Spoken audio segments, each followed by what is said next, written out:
13th meeting of the Oklahoma City Planning Commission. This meeting is a little bit like one of the last games of the NBA season, and we've sat a couple of starters. So if you're here to see Chairman Pennington or Planning Director Butler, they will not be in attendance, and you can ask for a refund at the end of the meeting. All right, just a couple of housekeeping items. If you have your cell phone with you, please put that on silent mode or turn it off. As Mr. Johnson mentioned earlier, if you'd like to speak on an item, please fill out a form and provide it to staff. When that item is being heard, we'll ask you to come up. You'll have up to 5 minutes. Please address your questions to the Planning Commission, and then we'll get any responses from the applicant. With that, we're happy to move on to the second item, which is receipt of the minutes. Do I have a motion to receive the minutes? Mr. Chair, I'll move to receive the minutes. I have a motion to receive the minutes of the March 23rd Commission meeting. Do I have a second? I think we're waiting on our software to boot up.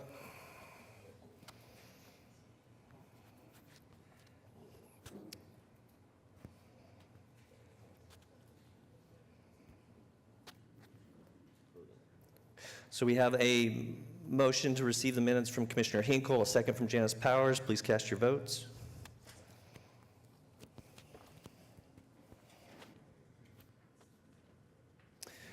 And that is unanimous. Item 3 is continuance requests.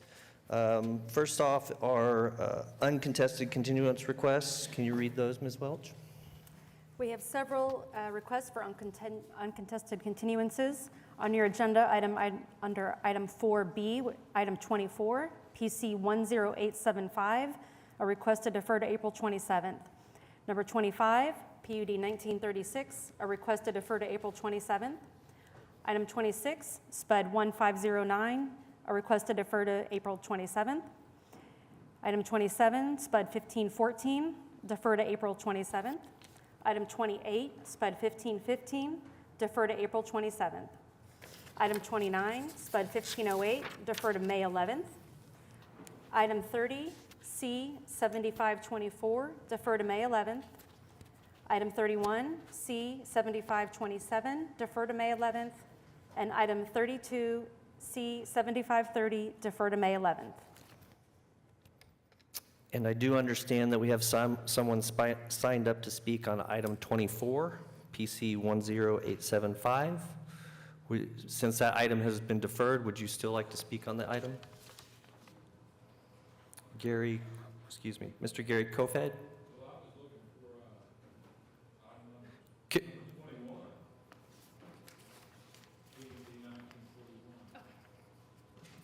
Okay.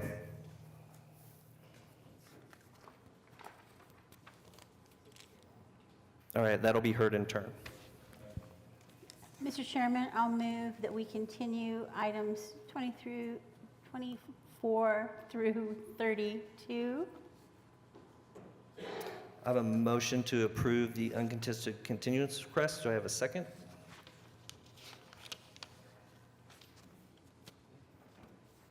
It's been seconded by Commissioner Hinkle. Please cast your votes.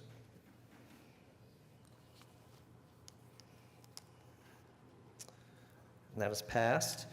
The next item is new requests. Ms. Welch, will you read those, please? We have 2 new requests for continuances. Item B9, PUD 1715, SP02, to defer to April 27th. And item B11, PC 10877, a request to defer to May 11th. Is there anyone here to speak on those 2 items? All right. Mr. Chairman, I'll move that we continue items 9 and 11 per request. The motion to grant the new continuances, and that is seconded by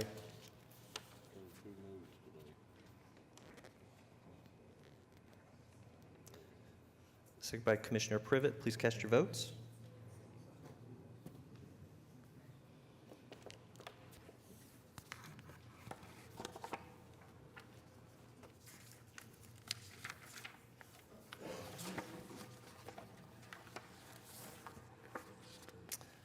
And those items pass.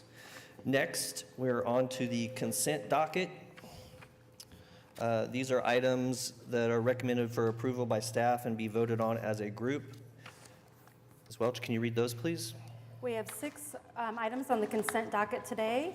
Item 1 is C 7516, the final plat of Deer Creek Crossing 2, located west of North Portland and north of 178th Street. Item 2 is C 7542, the final plat of Village Verde Farmers Market, located north of Northwest Expressway and west of North Mustang Road. Item 3 is C 7546, the final plat of the Enclave at Blackwood Farms, Section 1, that's located south of Northwest 63rd Street and west of Council. Item 4 is C 7547, the final plat of Wild Horse Ranch Phase 2, located north of Southwest 59th Street and east of Mustang Road. Item 5 is C 7548, the final plat of Anthem, located north of Northwest 178th Street and west of North Portland Avenue. And item 6 is C 7549, the final plat of Penguin Place, located south of Southeast 134th Street and west of South Hiawassee Road. Thank you. And we do have someone signed up to speak on item 2, C 7542, so we'll need to pull that to be heard individually. Mr. Chairman, I'll move that we approve items 1, 3, 4, 5, and 6 on the consent agenda. I have a motion to approve the consent docket excluding item 2. Do I have a second?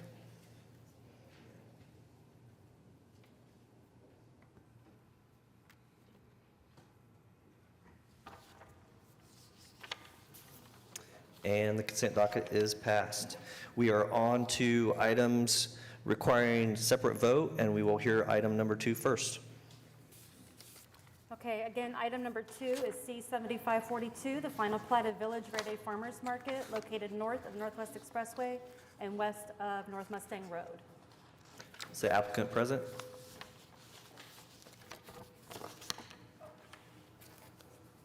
My name is Kelly Parker. Thank you. I'm the applicant for 7542, and I'm obviously in support of this. I didn't understand that by signing up, I pulled out of my application out of the consent docket. So anyway, I'm in support of this, and thank you for looking at this. And if there's any issues, I'll be glad to answer any questions. Because I'm stupid. I think we should have in-depth discussion about that. All right. Did anyone have anything to say on item 2? This is actually Ward 1. It is my ward. I cannot make a motion, but I am in support of the application. Is there anyone else signed up to speak on this item? Not that I received a form on. I'll move that we approve item number 2, C 7542, the final plat. Hold on one moment. I'm sorry. We did have a Kelly Parker signed up to speak. I apologize. No, that's the developer. Okay. Thank you. So I move that we approve item number 2, C 7542, as read. A motion to approve item C 7542. Do I have a second?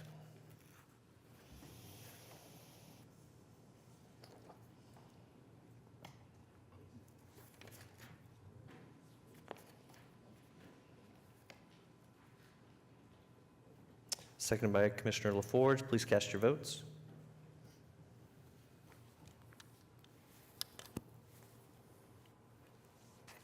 And that item passes. Good luck with your project. That takes us to item number 7. Item number 7 is CE 1097, an application to close portions of platted street rights-of-way within the Packingdale addition located west of South Grand Boulevard and south of Southwest 100 and south of Southwest 15th Street. Good afternoon, Mark Zitzan with Johnson & Associates. Address is 1 East Sheridan Avenue. Before you is a request to close a portion of unconstructed street right-of-way within a development known as Oak Grove. This is a public housing project owned and operated by the Oklahoma City Housing Authority. This is part of a redevelopment of this project. In the coming months, you'll see a PUD before you for some renovations, additions, and demolition of the project. But in order to move this project forward, It turned out that there was an unbuilt street within a portion of this plat. So what we've requested is to close for us to ultimately vacate this portion. There's one TE. We ask that that be removed and replaced with letters of no objections by franchise utilities shall be provided to staff prior to city council. And I believe your staff is in support of that TE amendment. I think we did have one tweak to that language, and that would be to replace city council with by final hearing at city council. Agreed. Any commissioners have any questions or comments on the application? No questions or comments. I've met with the applicant, and we've reviewed in the pre-meet, so that's consistent with our understanding. And if there's no one else that has any other things to speak about, I'd be prepared to make a motion to recommend approval. Let me just check and make sure that no one has signed up to speak or wants to be heard on this item. Okay.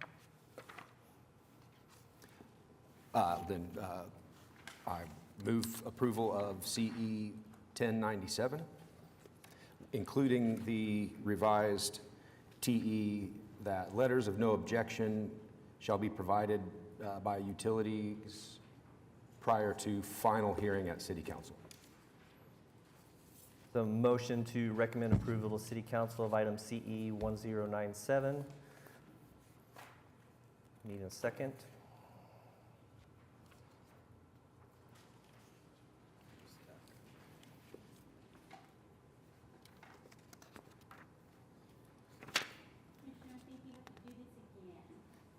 I'll hit move again. There it goes. All right. Seconded by Commissioner Powers. Please cast your votes.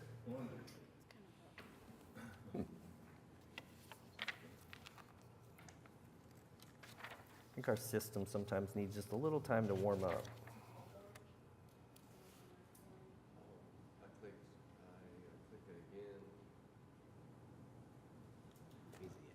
I'm a yay. And that item passes. On to item 8. Okay, item number 8 is CE 1099. This is an application by the Wheeler District to close the west 25 feet of a 42-foot wide easement located west of Western Avenue and south of the Oklahoma River. Good afternoon, Mark Zitzau with Johnson & Associates, 1 East Sheridan Avenue.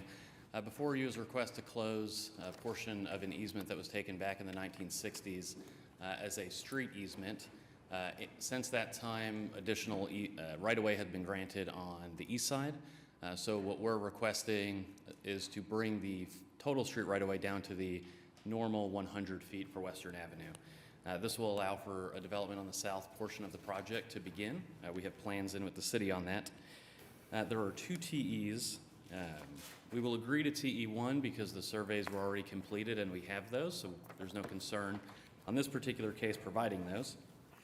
TE2, we would ask that you strike that and replace it with the language to remove the north 385 feet from the legal description as noted. We'll be filing a future application to close and vacate that portion, but because of the time-sensitive nature of the project on the south end, we really need this to move forward. With that, I'd be happy to answer any questions. Okay. Commissioner Govine, this is your ward. Yes. So just to say, we appreciate the agreement on TE1, and that's still a topic that just because we approved the last case, number 7, of not providing a survey does not mean that we've agreed that we won't be requesting surveys to be provided from developers in advance of these applications and going to city council. That said, in this case, So in this case, you've already agreed to do it. Right. There's no issue on TE1. And the revised, I don't know if there's any other questions from other commissioners, but we did review this in the pre-meeting, and the removal of that whole section just basically kicks the can down the road so that this issue will be discussed when they go for that parcel. But it allows the applicant to free up the other 2 sections where they actually need to do work. in the near future. So I have no other questions or concerns personally. Okay. In that case, I'll move to recommend approval of CE 1099. Let me just confirm, I don't have it, but just confirm that there's no one signed up to Sure. speak on this item. Okay. So we have a motion to recommend approval of item CE 1099 to City Council. Do I have a second? And we'll include with the TE as read by the applicant. Subject to the technical evaluations as amended. The conversations around surveys might make a great study session in the future.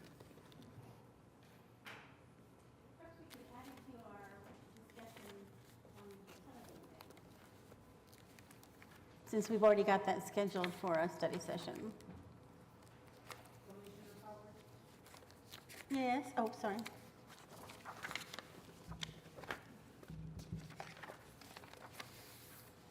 And that item passes. Thank you. Takes us to item 9 has been deferred. That takes us to item 10. Item 10 is PUD 1770 SP02. This is an application for a specific plan located at 103 Northeast 82nd Street.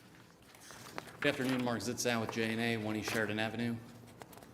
It is not our specific plan.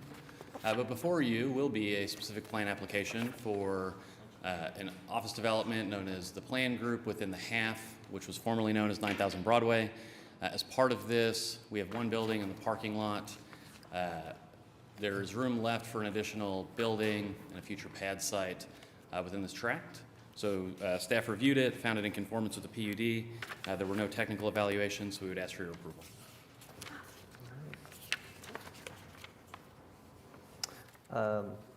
This is Commissioner Pennington's ward, and he is not present. Are there any other commissioners that have any questions or comments on the application? No? 1770? Go to the one right before the color. You see the color slide, just go up 2 slides.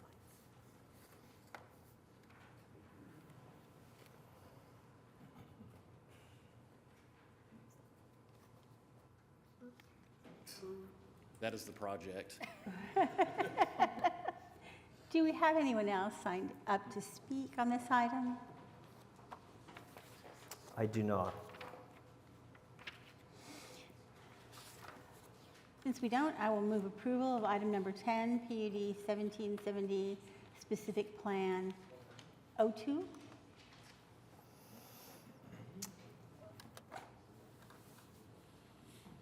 I have a motion to recommend approval to City Council PUD 1770, specific plan 02 by Commissioner Powers. Do I have a second?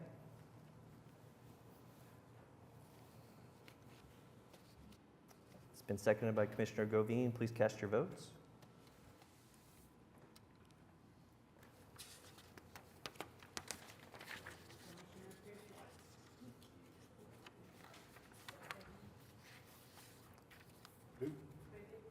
Commissioner Privet? These machines, honestly. Item passes. Thank you. Thank you. Item 11 has been deferred. That takes us to item 12. Item 12 is SPUD 1500, an application to rezone 335 Southeast 66th Street from the R4 district to SPUD 1500. Good afternoon, David Box, 522 Colcord Drive, here on behalf of the applicant. This is a SPUD that would take the site from R4 to an R4 SPUD. The reason we are here is because there are a couple of the bulk standards that we would need a variance from. So rather than going to the Board of Adjustment with multiple variances, the desire of the BOA is typically to come and rezone that. So in so doing, we are actually greatly reducing the density. The density under the bulk standard for R4 is roughly 34 dwelling units per acre, and what we have said in this SPUD is that the maximum of 20 dwelling units shall be allowed. So it'll allow us to potentially plat it, so it gives more flexibility to the client upon development. There are no TEs. Happy to answer any questions. I don't have any questions. If there's anybody signed up to speak, though. We do have someone that signed up to speak, Mr. Juan Ibarra. Please, excuse me, sir, please come to the mic.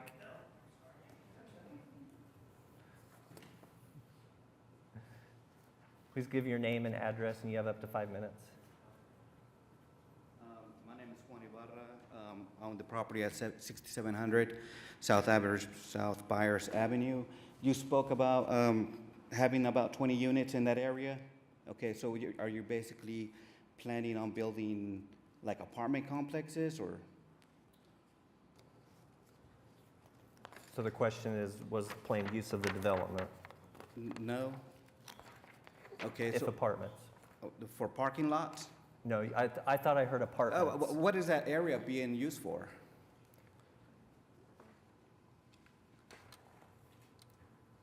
Like, The proposed, you're asking what the proposed use is going to be? yes. Okay. The residential is a proposed use. It could be townhomes, it could be individual units. What the PUD will do is reduce the density from what would be allowed, provide flexibility for future platting in terms of the bulk standards, so lot size, setbacks, and those things. So this is a little over 2 acres, so under the R4 as it is now, without anything but permitting, you could put over 60 units on there. What we're proposing is a total of 20, but modifying some of the bulk standards. Okay, okay. So what if I'm against about building new construction in there? Because I don't know if you're aware, but like, apartment complexes highly reduces the value of the homes there. Not only that, but there's another apartment complex there, and I have noticed a high increase of criminal activity there. So I would disagree that apartments bring criminal activity. If that were a concern, I think what we are doing through this SPUD allows it to be perhaps a better development in that it allows us to plat it at densities that would be far less than what we could build right now without seeking any approvals. Yeah, it's currently zoned R4, so by right, he doesn't have to be here. He could build anything You that's can build it whenever he currently allowed pleases. in R4. So this is actually a better option to where he can bring it down and, not have the max density that would be allowed on that lot. All right, that answered my question. All right, Thank you. Thank you. Thanks.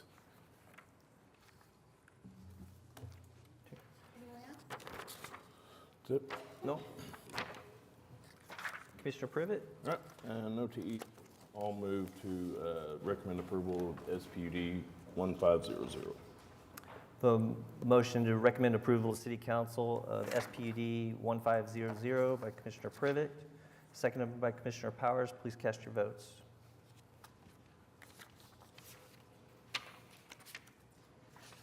That item passes. Takes us to item 13. Item 13 is SPUD 1513, an application to rezone 4501 Southwest 25th Circle from I-1 and light industrial, from I-1 light industrial and I-2 moderate industrial to SPUD 1513. Once again, David Box, 522 Colcord Drive, on behalf of the applicant. The SPUD is intended to produce an industrial development. We worked with staff regarding the access point, modified the master design statement to get to a point where I think they're satisfied. There are no TEs. I'm not aware of any protests. Be happy to answer any questions. Commissioner Fraley, this is your ward. Would you like to lead the discussion? I don't have any questions. I think this use is acceptable for the area, and staff had no TEs, so I am ready to approve if we have no speakers. I do not have anyone signed up to speak. I recommend approval on SPUD 1513, application by South Meridian Land, Inc. Commissioner Fraley has moved to recommend City Council for approval of item SPUD 1513. It's been seconded by Commissioner Powers. Please cast your votes. Thank you. That item passes.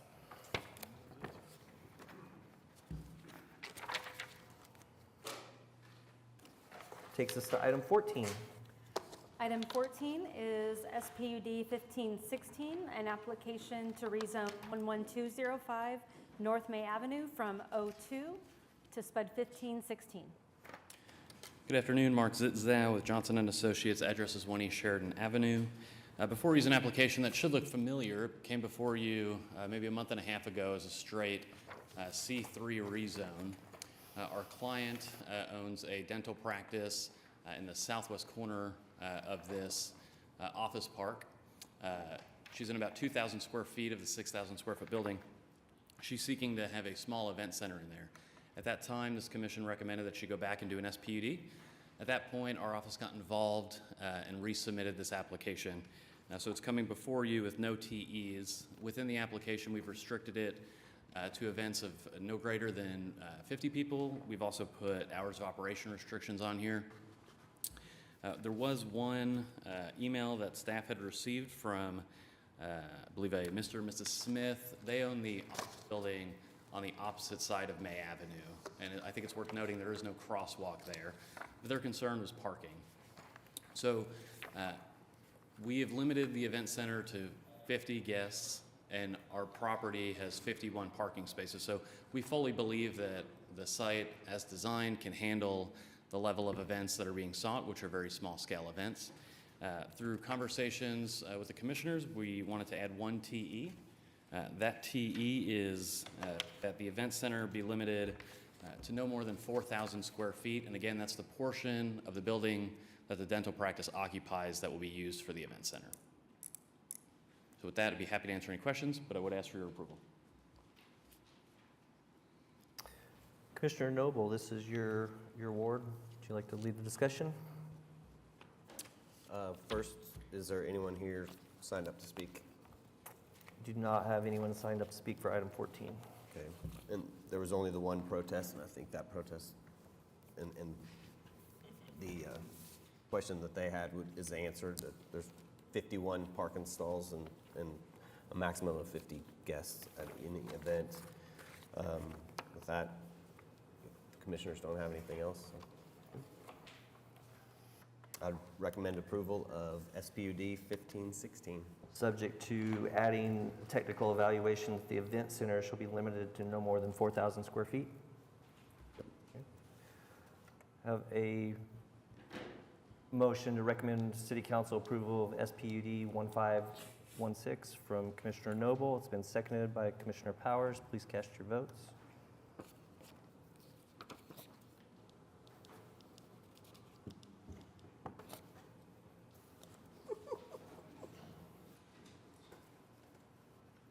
And that item passes. Thank you. Thank you.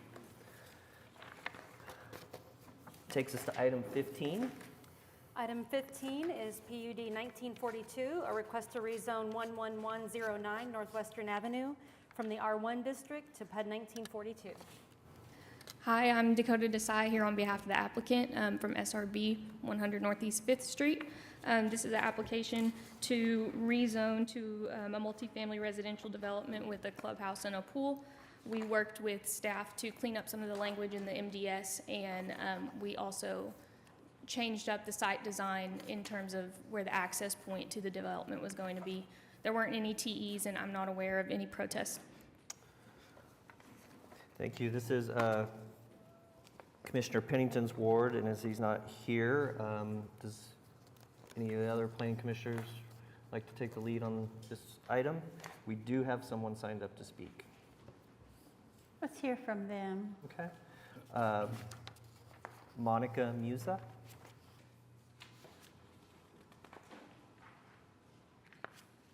Please give your name and address, and you have up to 5 minutes. My name is Monica Musa. I live on 11208 Queen Anne Avenue, which is right over here behind this property. And I just want to say that I'm against it. I bought a home to raise my family in, and these would be two-story buildings that could look directly into my backyard. I have 4 small children, and that is the only place that I feel safe just kind of letting them go. And that would be taken away from me if you build these apartments. I bought a home to live in a community with just houses. It's in a residential area, and by adding an apartment right behind me, now it's gonna feel like I live in an apartment, and I don't think it's right to take away my home value and my privacy for some apartments. There's lots of other places that could build apartments. I did notice about the lighting, because those lights would shine into my windows for my bedrooms. And I see that they're shielded, which sounds great, but now that means there's dark areas that are unsafe spaces right next to my home where I have small children. And I just don't feel good about that at all. I think that was my concerns. It bring my property value down, it's my privacy. I have small children. I want to live in a neighborhood, and it was very small when I got there. And we're building houses, and it's good that it's growing, but we're adding transient neighbors. They're in and out, and they all have access to my backyard. And that's the only thing I asked the builder for when he built my home was a privacy fence. And where's my privacy? And it's not like one or two people. It's a beautiful row of people that are just like, hey, kids. And I don't think it's right. So you do have a privacy fence? I do. Okay. But it's not going to cover a two-story building. Mm-hmm. We jump on our trampoline, and I can see that field all the time. And so, and you know how we live. We don't let our kids run the streets like they did when I was a child. And I just got to where they're old enough to go in the backyard. And we can open the blinds, and I can see them. But I don't want everyone else to see them as well. Okay. Thank you for coming down. Thank you. Could I, first of all, let me just say, in terms of the shielding on the lights, I'm not sure you understand the point of that is just to keep that light off of your yard. So he's going to be able to light everything except my yard? It won't necessarily create dark spots. I don't think that's how it works at all. It'll just shield the portion of the light that would otherwise spill over beyond this property into your yard. So that's the point of that. Yeah, a lot of times we have concerns with, parking lot lighting shining, into windows at night. Right, and I understood that, and I read that they have taken that into consideration, which I appreciate. Yeah. But what about all the people that are looking into my backyard? How does that work? I mean, because I'm a landowner, and it's a small little piece of land, but it's mine. Well, I think they've taken some steps with how they've laid out the site plan that create a better condition. They've put parking between the parking and the drive aisle between the building use, so that building is set back further from your property line to help alleviate that. There's a lot of times where we see these buildings right up 10 feet off the property line, and that's a case that you have that extreme condition of being able to see down. So they've pushed the building back a little bit, so it's better than it could be. Better than it could be. Yeah, I mean, I would add to that, just as, they're set back at least, I would say 50 feet when you say the depth of a parking space, plus the drive aisle, plus the sidewalk and the landscape buffer. So a two-story building really shouldn't be able to see over the site-proof screening from 50 feet back, especially based on the design. I appreciate your concern, absolutely, but I'm trying to help alleviate a little bit. Okay, because my understanding was that it would face me, but I guess you're saying because it's so far back. Because I just see rows and rows of houses. Oh, I brought the wrong sheet up. Sure. The plan that's up on the screen, I think, is pretty informative. And maybe, though, one thing we could talk about is, do we require a minimum 8-foot site-proof screening by a TE when they're adjacent to R1 or single family, just to help, address your concern of sight lines? So what would be right behind my fence? Parking lot. The parking lot would be behind my fence? Well, I would say potentially they're required to provide site-proof screening. So, and if we required an 8-foot, then that would be an additional 8-foot fence just behind your fence, then parking, then drive aisle, then the building. Can you flip to Exhibit F?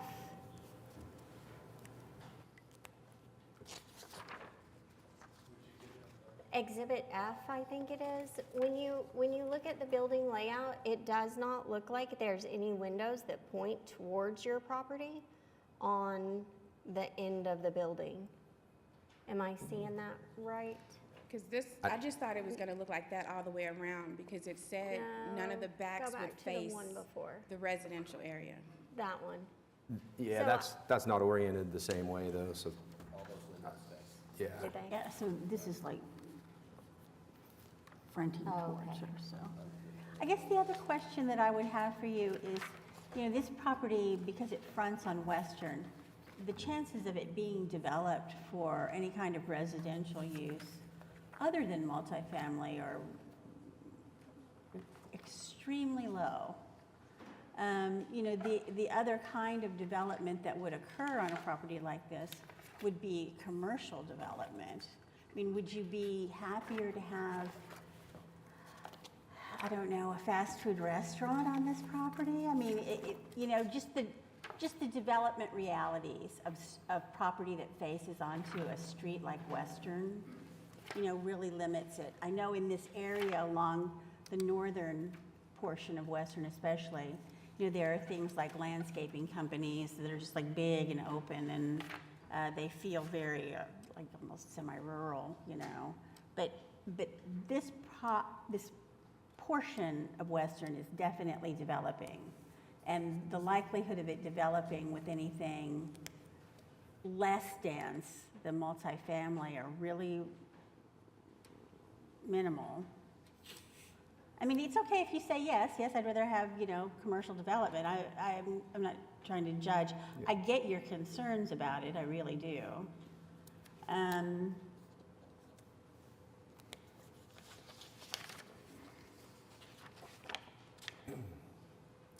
They have also noted, And they built a church, and, I mean, that's also, I thought someone from the church would be here, because I know that's a community church, and there's a lot of people in our community that are there.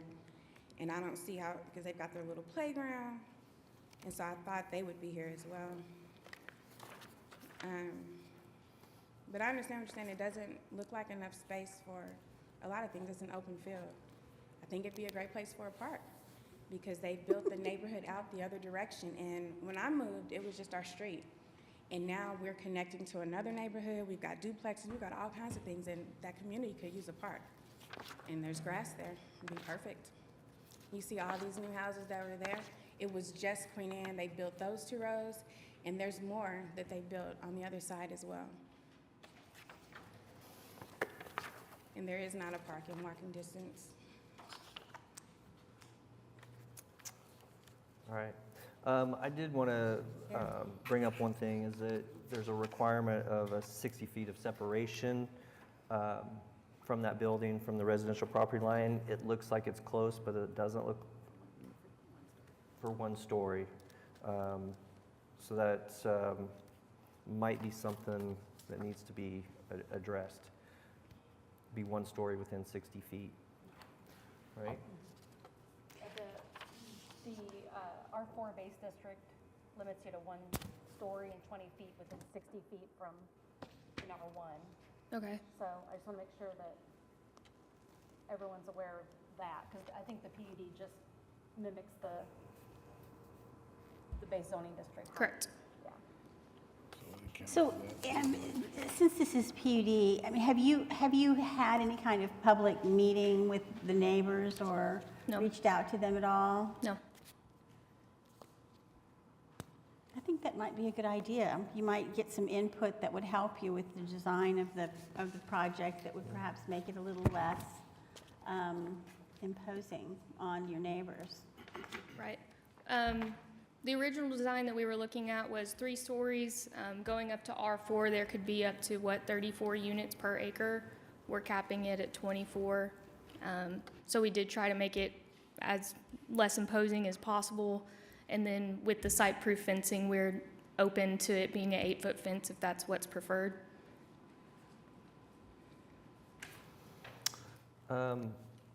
I know if Commissioner Pennington was here, he would strongly urge you to take a continuance and meet and set up a neighborhood meeting. Is that something that you're willing to do? Yep. Okay. How long do you think you'll need to do that? Say probably a 2 month. weeks? Month, 4 weeks? So continue to the yeah. first meeting in May? Yep, that would be good. What is that date? That's May 11th. 11th. Okay. In that case, if there's nobody else that wants to be heard on this item, Commissioner, if I could make one comment real quick before we do that. Since we're encouraging a neighborhood meeting, I want to make a few comments. The neighbor that spoke, just to make sure there's some realistic thoughts at the neighborhood meeting. It's been alluded to, but this piece of property, it's not really realistic to think somebody's going to put a park there. Unfortunately, they can't make money. It's their own private land that they're not going to turn into a park, unfortunately. It was commented that this property is right on Western. Something is going to develop there. So hopefully the way it's looked at is just, things like an 8-foot fence, some accommodations. But I know myself, I will be in favor generally of the concept of a 2-story apartment being placed in this location. It has to be next to something, and the homes here backed up to a field that fronted on Western, and so something was going to develop here.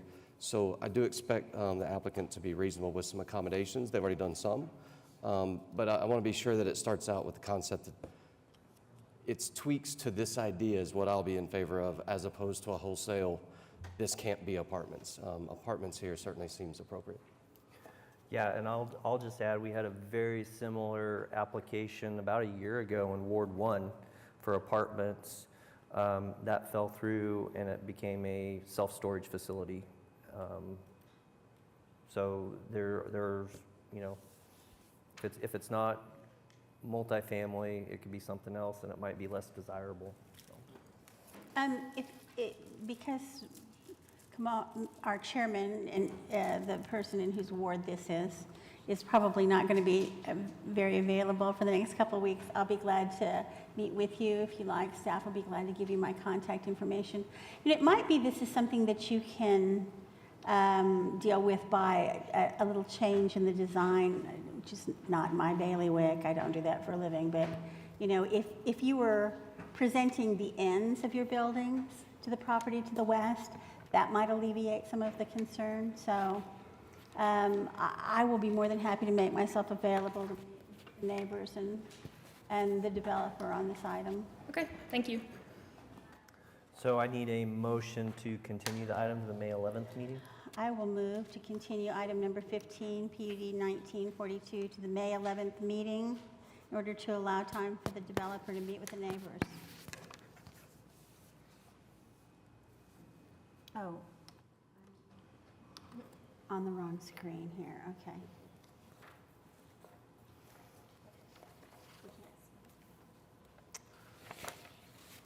That has been seconded by Commissioner LaForge. Please cast your votes. I was looking at it backwards. That's Right. And the continuance passes. Thank you. Takes us to item 16. Okay, item 16 is PC 10878. I'm going to read the agenda header includes more land than the applicant actually intended to zone, so I'll be reading what the future notices will say. PC 10878 is an application to rezone 234 Southeast 45th Street from the R1 district to the I2 district. Robert Haggard. I am representing the people who want to make the changes. I'm not sure. So according to the county assessor, the building was built in 1980.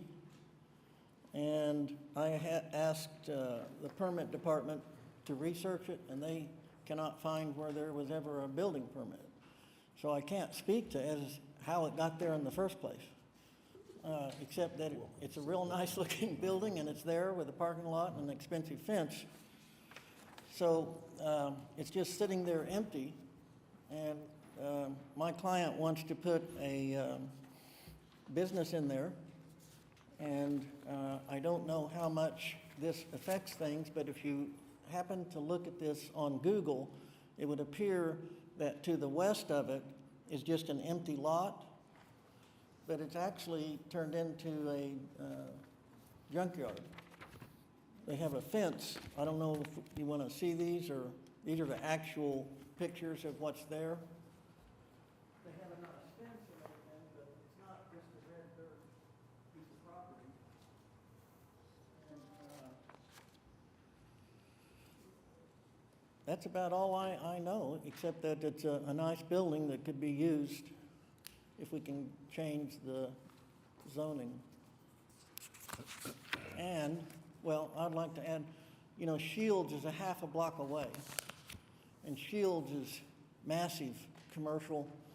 There's a motel on the corner. There's a Walgreens across the street. And there's just a whole lot of commercial property surrounding all of this already.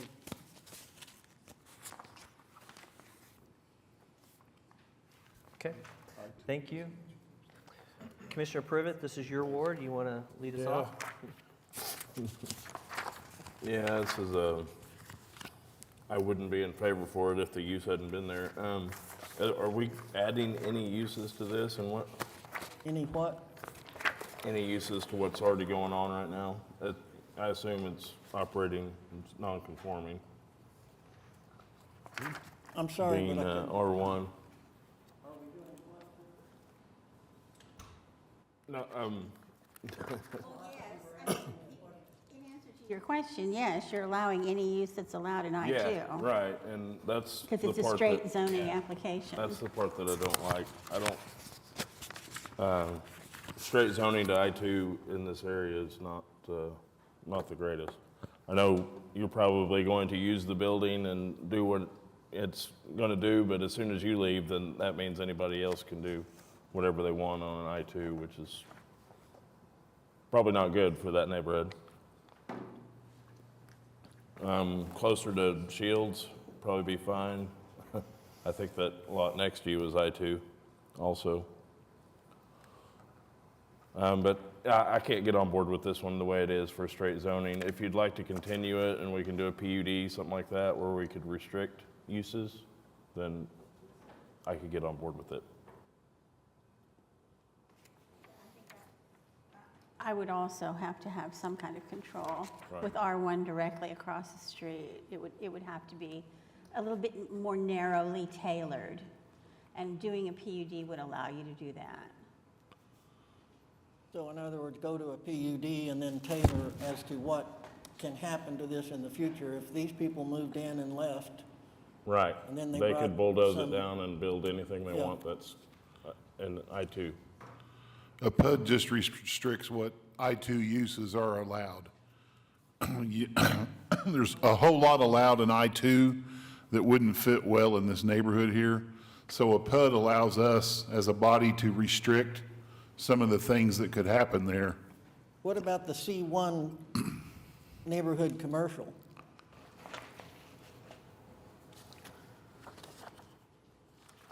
That's, not as, That is a whole lot less intensive of a use.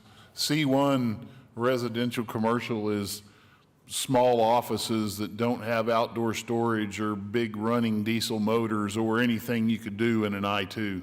I-2, basically you could start a scrapyard there if you wanted to, and that wouldn't go well with the neighborhood. So 3 of us anyway have said a PUD is the best way to go, and that way we can tailor as a group and with staff and take out some of the less intensive uses that I-2 would allow. Or you can go ahead with this and maybe get a denial and take it to council. But as far as we are concerned, or 3 of us anyway, this is a PUD, not a straight I-2 zoning. now, were you saying that asking if a C1 would fit your needs? And if we went, Well, this is embarrassing, but I don't know the ramifications of C1. I don't know them off the top of my head either, but Sarah may. It allows But- limited commercial uses. It does not allow retail, and it doesn't allow like drive-through restaurants. It won't allow any manufacturing or light industrial No uses. manufacturing? No, Okay. not in Yeah, C1. so not Unless an you mean, option, yeah. unless you mean I1, the light industrial. I didn't know if that's what you meant. That's a lesser intense industrial district. But I-1 would? I1 would allow light industrial uses, indoors only. And tailor future tenants? Or does that have to come, the only way you can tailor future tenants is under the PUD? Yes. Okay. If you want the ability to store things outside overnight, you don't want I-1, because I-1 doesn't allow you outdoor storage. And you've got a great big giant parking lot there that I'm sure you're gonna wanna put something Okay, in. well, it looks to me So- like PUD is the only way to go. And Probably so. Commissioner Privet and I'll both be happy to help you. I work on Shields, I'm real familiar with this area, so, Down the street. yeah, it's just down the street from my office, so Do I contact, you can get with staff and they can hook you up with the two of us and we'll help you get where you need to be on this. okay, is Thad staff? No, staff is Curtis or Thad or, Thad is yeah, staff, yeah. Thad? yeah, Yeah, I know, okay. thank you. Okay, thank you, guys and Thanks. girls. Yeah, how, sir, if I continue this, how long do you, we need to renotice? Probably a don't we? month. So We a need at month least at a least, month. 6 weeks? Can we continue this for a month and get all this worked out within the next month? You know better than I do, will it? Okay, well, I was just making sure that a month was okay with you. Could, Is that, yeah, works for us. Yeah, it should. Be the May 11th. May 11th, all right, I'll continue, I think you probably should go to the 25th in order to give us time to create the SPUD, switch the application, and send out new notice, okay, if that's okay with the applicant. 25th of May. Is that 25th of May? Sir? The 25th of May? Okay, Okay. All right, I'll move to continue PC 10878 to 25th of May. I have a motion to continue the item until the May 25th meeting. I had one. Get it one time. Again. It's been seconded by Commissioner Powers. Please cast your votes.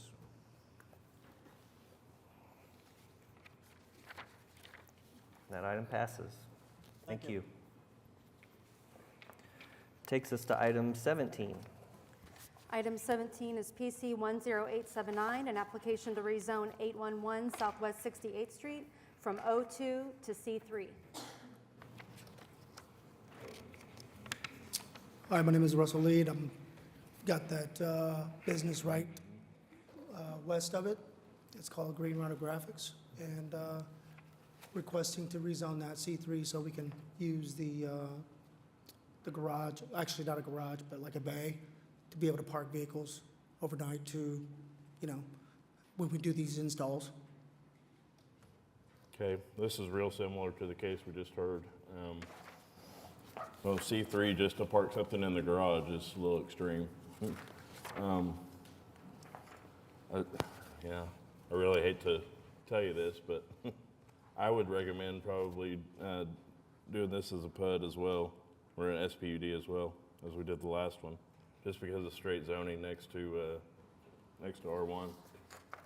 If parking is all that he really intends to do at the Yeah, he property, should be able to wouldn't do that be permitted in O2? We think that he needs custom manufacturing for what he wants to do, which you have to have C3 for that. That's unfortunate. Not your fault, obviously. Maybe that's being worked on in a code update. And we'll have some updates on that and have some more options. But for now, I would say take a continuance and put it into a SPUD. Put it under, PUD. I can help you. okay, I know Russell. All right. okay. Mr. Councilman over here. So You can be even with, helping everybody. even with having all those other businesses that are C3, that's right next to the R1 is gonna cause an issue for that. It's not what you're asking to do, but zoning follows the ownership forever and ever and ever. So if you move Green Rhino Graphics across the street and that goes up for sale, then if that's a straight zone C3, then they could put a Taco Bell next to a residential, not really, but they could. C3 straight zoning allows you to do things that probably us as a group don't want you to do there. If you're truly just asking to park a car there, then we can easily solve that with a SPUD to where that's all you can use it for, and, not outdoor storage, no manufacturing, but I understand what it is you're trying to get to, because that's, you have a vinyl wrap shop and you want a Sure. clean place to wrap your cars. Right, we just want So, something climate controlled. But be able the to store those. guy next may own, a firearm sales company and want to turn that into a shooting range back there. Are we able to do a C3 with restrictions or C2? Or like it has to be a SPUD? Okay. You okay with taking a continuance? Yeah, we could do that. Okay. Okay. Probably the same date, Sarah? Yeah. Okay. We'll move to continue this one to the May 25th meeting, PC 10879. Sorry, I didn't mean to do that. I have a motion from Commissioner Privet to continue the item to May 25th, and a second from Commissioner Powers. Please cast your votes.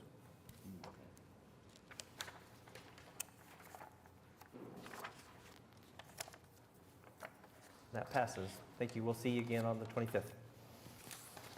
Takes us to item 18. Item 18 is PC 10880, an application to rezone 9500 North Classen Boulevard from R1 to C3.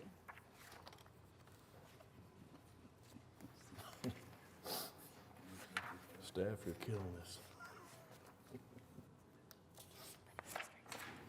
Hello. I want to rezone my daycare property to a catering business with, right now, just a husband and wife, and it's got plenty of parking. They don't plan on using it. But to get it, I have to have it rezoned before I can let those people cater there. Because it's currently as a daycare. And there's pictures of it. It's nice and fenced. It's got a nice parking lot. And right here is Variety Care, Britton Road, it's right there. Okay. Matches the overhead photo. So now what do I do? This is Ward 7, so that's Commissioner Pennington. Commissioner Powers, do you have any thoughts or want to lead our discussion? This seems to be the theme for the day. You know, this area north of Britton Road and along Classen and Chotel there, it's an area that is certainly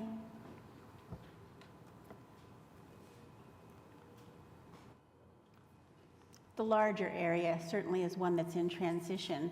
However, there are portions of it, and this happens to be one of them, that are still very much residential. C3 zoning to run a catering company, I'm not even sure whether that's the least intense use that you would need. I won't ask Sarah that off the top of her head. But I would not, without Commissioner Pennington here, I'll just be real honest, I would not feel comfortable moving approval of a rezoning request, a straight rezoning request for C3 at this location. So the options are, we can continue your item and try to craft an SPUD for you that would allow you the uses for your property that you need to make of it without giving you the full panoply of C3, which is fairly wide-ranging. But you'll need to decide whether that's the course you want to pursue. Look, I only heard about a third of what you said. I'm sorry. Someone explain it to me. You know, and SPUD, as you've heard us discuss on these other two options, that we have a zoning code that provides for straight zoning in a number of categories. They tend to be, you know, blanket. They include a lot of uses. Well, it seems like every time you change the use of a building, you've got to get it zoned for that. Well, very often that's the case, certainly with respect to R1 property. If you're going to do anything other than build a single-family residence on it. It was an Elks Lodge since 1921, and they applied for commercial, but I admit they never got it, but they still held an Elks Lodge. Okay, when I bought it, it was just a shutdown Elks Lodge. You know, I had to clear it all out, clean the parking lot up, re-roof the building. I worked on it for about 10 years, you know, off and on, but I got it to spec. federal specs for a federal daycare center. Try that one. I chopped up the bathroom 4 times. But anyway, it's built to spec, fire suppression unit, and I've always wanted it to be a daycare. But it was rated as residential, so in 2011, I went through this with you guys, and I thought C1. They've been charging me commercial C1 taxes on the building since I bought it. And then I found it wasn't C1, it was rated R. So all I want to do now is, however you guys can put it together, is make it C3 so I can put a catering business in it. Mr. Liggins, who's on our staff, has offered, if we'll bump this down just even one item, to kind of explain to you what would be involved in doing an SPUD on the property so that you can at least make an informed decision about how you want to proceed today. Is that okay with you if we just continue you one item down the list? Okay. And do I need to move to do that, or can we just decide to? No, I think we did this a couple of meetings ago. We just need to table it, and we'll come back to it. Let's do that. All right. So then we'll move on to item 19. Item 19 is PC 10876, an application to rezone 4917 Northwest 10th Street from the C3 district to I2. Is the applicant present? Please come forward.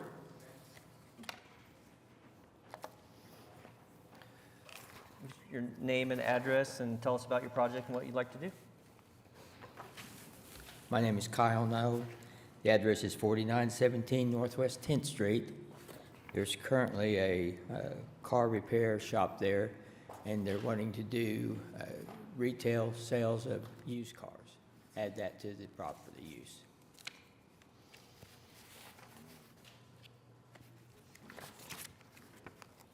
Okay. Commissioner Fraley, this is your ward. Would you like to lead the discussion? I would. Mr. No, this item is similar to item 16, which we heard a few items ago, changing a C-zoned property to an I-zoned property. There's also residential that's backing part of this property. And with a straight I-2 zoning on this item, I would also like to move to an SPUD and limit some of the I-2 uses that are involved in this application, so it wouldn't affect the residence that's located behind the current property. Okay, when we had talked to staff, they said with the separation and everything, they thought it would be okay. If it's not, I understand, but that's what we understood.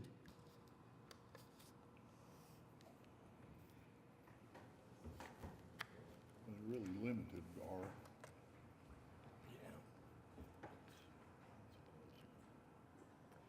They're not adding any new buildings or anything like that. Again, when we see these, we gotta not only think about what you're doing, but this goes along with the property forever and ever. So we have to also be thinking ahead of what might happen in the future should you leave. And staff always has good intentions in recommending, the best approach that they see forward. But we have gotten a lot of straight zoning cases today that we probably need to limit a little bit to protect the residences around it. So I would recommend on this one a continuance, as we've done the previous, to probably May 25th. Okay, and so what's the actual zoning then that you're suggesting that we look at? I am suggesting you submit the same I-2 zoning under a PUD, but instead of having the list of 50 I-2 uses that are available in I-2 zoning, to limit those uses to specifically the uses that wouldn't have a large impact on the residences behind the property. So it would still be I-2. You would just take a few uses out of the I-2 that would affect the residential area. Okay. So is that something I can talk to staff about then? Yes, sir. Okay. Okay. Go girl, go.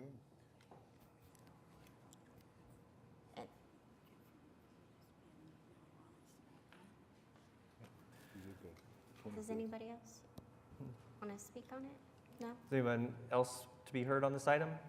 I don't have anyone signed up. Okay. I haven't done a defer before. I would recommend PC 10867 be deferred to, continued to May 25th meeting to allow for time for the application to be put in a SPUD or PUD. Okay. A motion from Commissioner Fraley to continue the item to the May 25th meeting. It's been seconded by Commissioner Powers. Please cast your votes.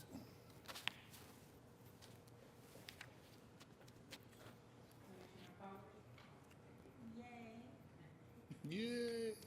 That item passes. Thank you. We'll see you again on May 25th. Takes us to item 20. Item 20 is SPUD 1494, an application to rezone 225 Southwest 59th Street from the C3, R4, and R1 districts to SPUD 1494. Good afternoon, Commissioners. My name is Colin McCormick. I'm an attorney here in Oklahoma City, 225 Southwest 59th Street. This is a continuance from March 9th.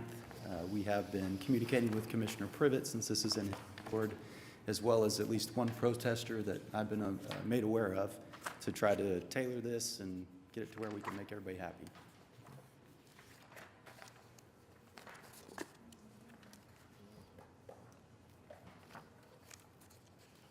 Commissioner Privet, this is your ward.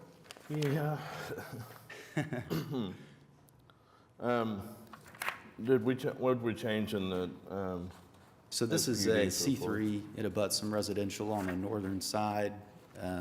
Yeah, I mean, went from. Yeah, we're looking to add automotive Right, mall use that's- and light yeah. repairs. Yes, sir. And my deal with this one is, it's C3 already. Yes. And to get it into an SPUD would be nice, but, I guess Is- kind of a, which one's better? Is- Just let it go anything C3 or, have them, huh? It's a SPUD? Yeah, it's a SPUD, I know, but it's already C3.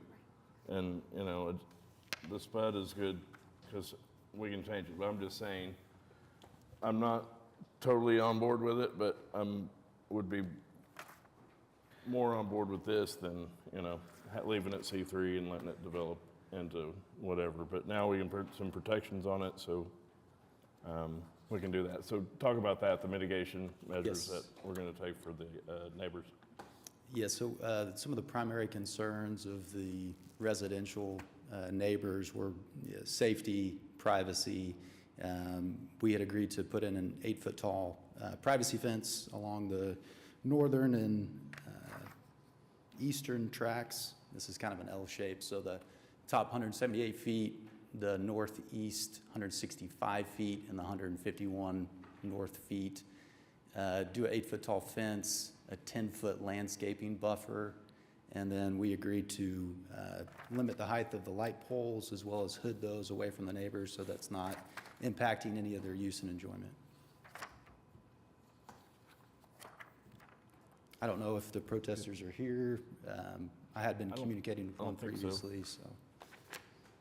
I don't have anyone signed up to speak for this item. Okay. I have a little bit of a question. It sounded to me like you were saying that the choice is between doing this SPUD and allowing it to develop, as C3. As it is, the yeah. C3, yeah. But all C3 uses are still included in the permitted uses. Oh, well. Yeah, we did retain the C3 uses, but the owner is willing to I mean, there's negotiate no some of those uses. limitation on the uses whatsoever.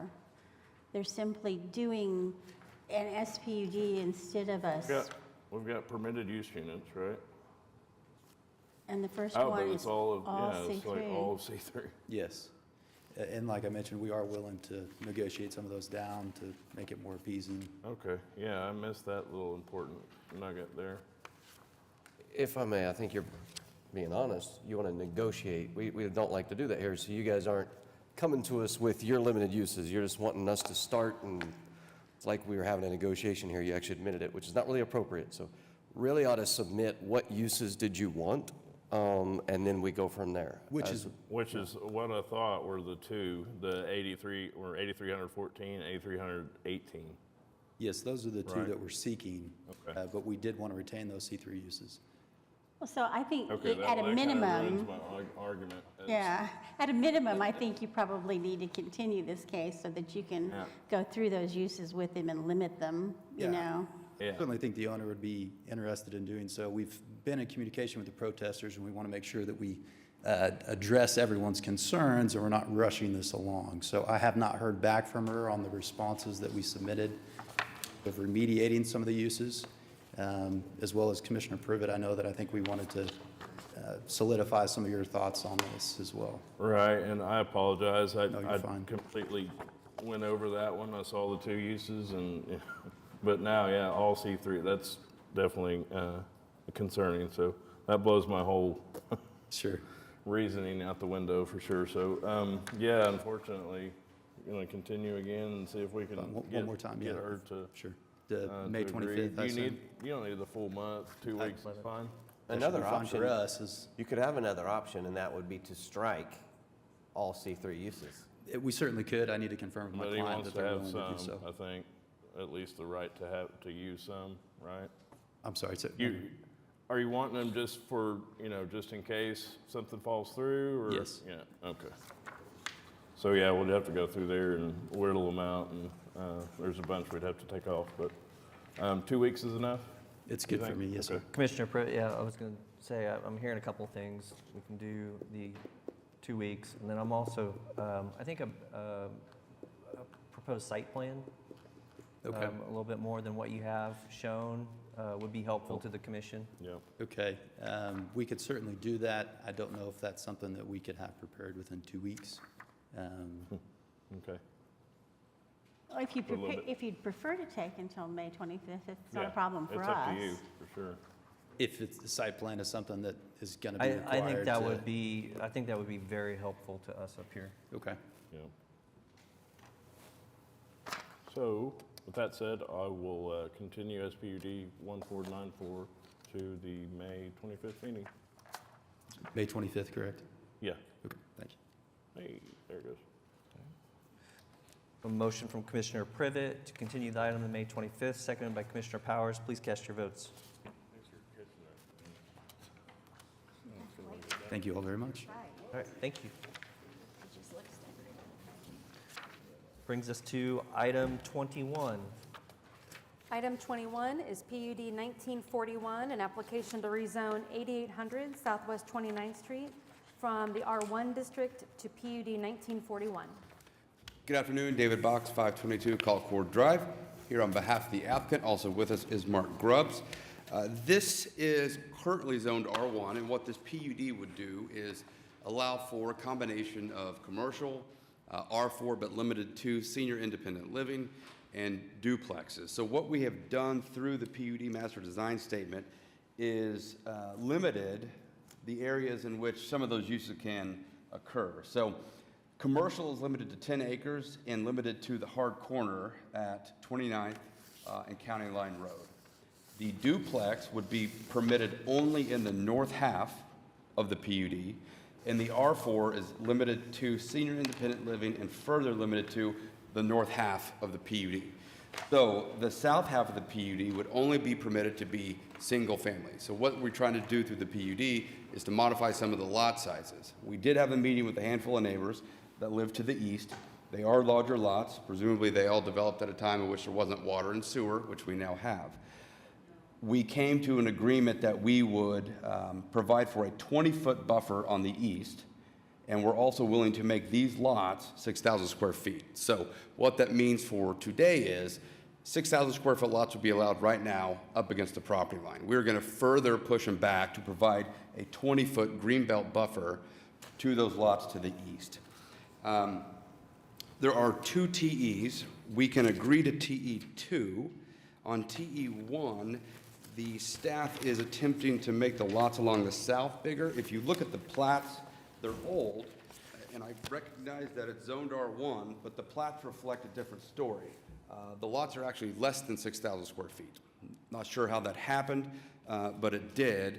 So I don't know that the concern is for the south. We understand the concern to the east, which is why we're willing to modify the PUD in section, let's see, 8.1, sub D, sub 3, to say minimum lot width for single-family dwellings abutting the required landscape buffer along Shocks Western Heights Estate shall be 60 feet and 6,000 square foot. So what we've done is created an environment along the east where we have a 20-foot buffer. We have wider lots than R1 would allow today, and matching the lot size that would be allowed today. So we think that there's a better benefit to those folks in that you have the 20-foot buffer, wider lots. So along the east, we're willing to do that. We believe this is compatible. We understand that the acreage folks to the east have been there, but with water and sewer and what's happening in this part of the city, we believe that the uses provided in the PUD are compatible with both the comprehensive plan and the surrounding developments. So we would ask for your approval and happy to answer any questions. Commissioner Fraley. I do have questions, but if we have people signed up to speak, I would like to hear the individuals who are signed up to speak before I ask my questions. Okay, we can do that. I've got 5 signed up to speak. The first is Michelle LaFleur.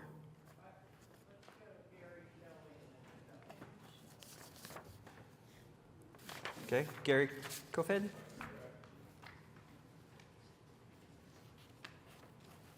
My name is Gary Kofed, 8425 Southwest 35th Street, and we butt up on the, right up against the development. The points I want to make is, I think you've probably seen some exhibits that were sent in some of our previous emails and stuff to you. You can see that water, erosion, and drainage is a big, big concern. Our main points of contention, I say some of this is just mine, but the whole group can speak, is drainage, water quality, the vulnerable water in the aquifers. Some of us are on wells. I'm in a really a precarious situation that my well's only 20 foot deep. And then really, we're just really looking for the continuation of the style of life that we've been accustomed to. We know we have to modify. We're not going to say not in my backyard, but we'd like to work with everybody. I do want to point out, or it said that some of us had agreed. Nobody has agreed to a dang thing. We did have a meeting with Mr. Box and Mr. Grubb, kind of a preliminary expression of our concerns. I was really hoping we'd have a meeting with them again, but we haven't. So we are open to meet and make this thing work. So when you go through and you look at this thing too, when you get down to the southeast corner or the northwest of the section, which would be the southeast portion of that development, where you see, I call it Tomahawk Pond, you're going to see almost everything in that south half of that section, or south half of that quarter section is going to run into that pond. That runs into that pond, it'll overflow to No Name Lake in our addition. We've already had issues with that, with drainage from when they built the Kings Ridge West, that drain through winds west, and it goes directly back into our pond. And we did spend some big money to help that out. On the other note, on the drainage, is personally my wife and I spent 20 grand to accommodate the drainage to try to prevent property erosion. And any incremental coming from this development, it's still detrimental effects. We talked about a green belt, utility belt that would be running along the east southeast line in that southeast quarter of the development is, we'd like to see that, or I'd like to see it, it's probably in the neighborhood of 60 foot. One, that way can be used as a utility easement. We'd like to see water and gas being able to be available to the residents, plus a safety concern. You could put fire hydrants in there because we don't have anything in the area as of right now. We're all stakeholders in this, not only with the Buffalo Development Group, but our Shops Addition residents. Before we proceed, I'd really like to see, or any approval, we all need to come to agreement that we can have studies from the Water Resources Board, the DEQ, and the city engineering. As a group, we come together and all come together in agreement of what can be presented so that development can go forward. I don't want to say they can't develop, just make sure we're all on board. We also need to have assurances and contingency plans that the runoff is not going to contaminate and cause damages to the pond, the no-name lake. I can't say, or I can't see that their actions and negligence of the homeowners groups and forward ownership, that should not be our liability. And maybe see if we can put together some type of indemnification. You know, it's hard to get up here and speak to something I don't really know about. If you're talking about oil and gas pipelines, I could do it. But one, for safety, I mentioned it before, we need the green belt right away. That is a buffer for water runoff. So the bigger the buffer, the less impact of the water runoff. It's also going to be, it was brought up to me, that's an expense from the homeowners association, would have to take care of that. Since I butt up against the property, I'd be willing to help in that, keeping that maintained. You have about 60 seconds left. Okay, and we'd also like to make sure we work with, say, ONG and the city for water to come down that easement utility area where we all could tap in and benefit the neighborhood. Like I say, we want to work with everybody, just make sure that, you know, we get it done. All right. Thank you for coming down.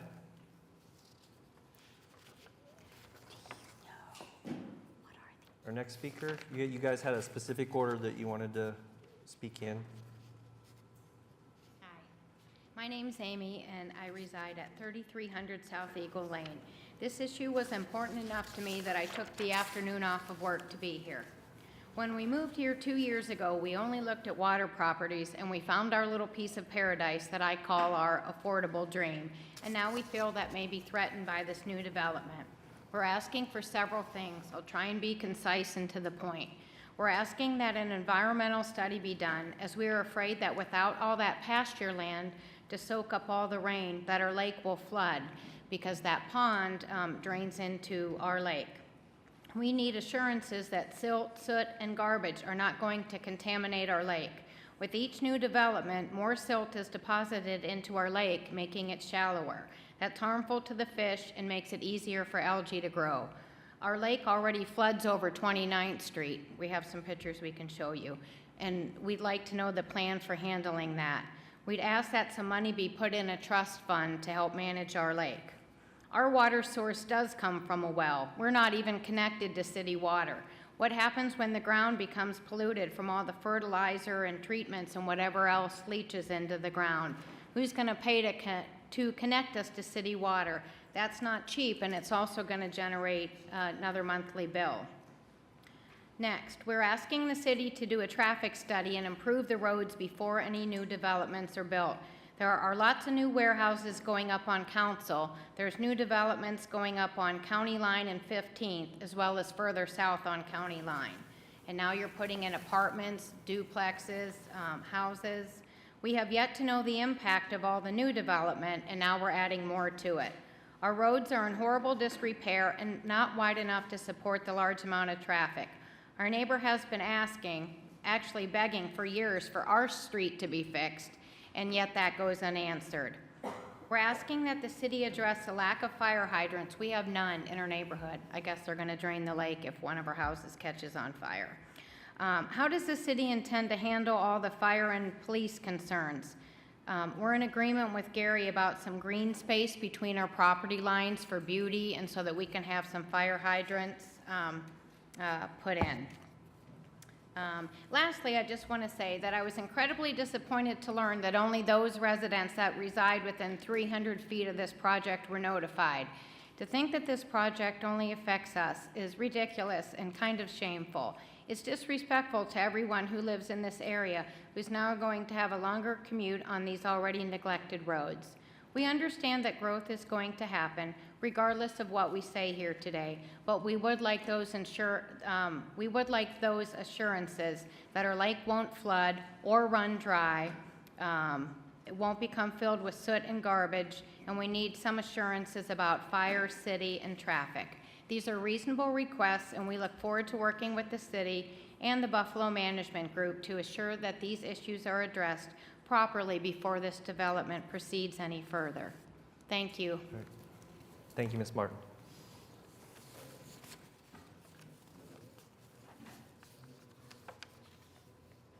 Hello, I'm Michelle LaFleur. I live at 8400 Southwest 35th Street. My property backs up to the West Addition. I have all the same concerns as Gary and Amy, but also the increase in noise pollution, homeless crime, and traffic in the area. What's already happened to our house is these kids that go to Western Heights skip school, they break into our home, and then we find out who they are, they don't get in trouble, and we have to put a 6-foot metal fence up. We spent almost $10,000 to shut down all that foot traffic. Now, on this side of the property, we're gonna deal with the same thing because the same kind of stuff is gonna go on.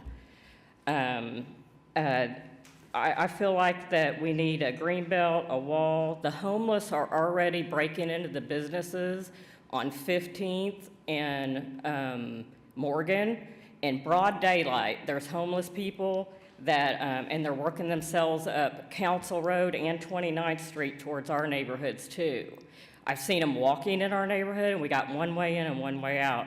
You open all this up, it's gonna increase all of this activity. And also on the flooding on my property, it comes from the Winds West hard surface runoff that they've never addressed. My whole backyard turns into a lake and it is eroding. I called the city about 10 years ago. They said, well, you're gonna have to hire an engineer, spend your money, and if you mess up anybody's property, it's your problem. So that's what I've been getting from this. That's what I get from my taxes. My roads are torn up. I get my house broken into. The DA won't even press charges against these kids that are skipping school, breaking into all the homes and the properties around our neighborhood. And this is only going to increase when you're packing in everybody like sardines in the area. And it's already going on down there, down the road. So, and those are my extra concerns that these people already haven't brought. And I pay a lot of taxes. And I have roads crumbling in front of my house, and I have to deal with all the crime and the homeless now because of all these policies. And I think some of the policies need to be addressed too as I read through them. I think that's part of the problem here. I mean, I think it's a classic greed over the people kind of thing that's going on here. I mean, you don't go from R1 single-family residential out on a county line road and make it into something like this where it opens up a can of worms to all this activity. And you guys don't live out here, so you probably don't care. But we do, so that's why we're here. We do care. That's why we're all sitting up here. Well, but I've heard a lot of the same concerns, and a lot of them haven't been addressed. So, okay. Thank you. Well, thank you for coming down, Ms. LaFleur.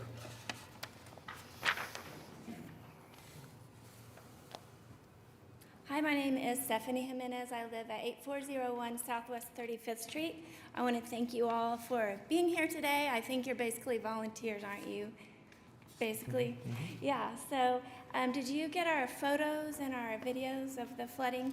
Okay, I also want to, we also met with Mr. Grubbs and Mr. Box, and that was a good, positive meeting. No one has mentioned that yet either. And Mr. Box also mentioned the word agreement for a 20-foot buffer. I mean, we spoke, but there was no official agreement. And I agree with Mr. G.K. Kofed that we would like that buffer to be around 60 feet wide also. I have 4 main concerns here today, and the first one is the flooding, because the drainage ditch runs right through the side yard and right through our backyard, and that floods basically 2 times a year from the Winds West addition, and we just don't want that added. The lower part of my yard remains soggy for weeks and weeks, and we can't get that mowed, which is dangerous for my children with baby frogs and snakes, of course. So, I also am concerned about our aquifer being vulnerable. I just want to make sure that that is protected. And I agree with Gary whenever he said to let's get the Water Resources Board, the DEQ, and city engineering just to protect our pond and our aquifer also. And the last thing, I didn't get to mention this to Mr. Grubbs that afternoon. There was so much. I'm concerned about the duplexes. I don't want duplexes in the neighborhood. I do understand it will be in the north half of the development, but as the crow flies, about 2-3 miles away, there is a duplex neighborhood, and if you check that out, the crime is higher. And where there are multifamily homes, there's more crime. Where there's more crime, there's more danger. That's just a fact of life. So I do ask Mr. Grubbs not to put duplexes in that development. So, and that's all I have to say. Thank you very much. Thank you, Ms. Jimenez. Lastly, I have Mr. Scott Eagleston. Good afternoon. Thank you. So I moved out here a couple years ago, and the main reason we purchased our property where we did was because of the lake. And you'll have to forgive me, I've got a hearing disability. So if I reiterate anything that was spoken before, I apologize. We got a couple of really big concerns. One is flooding.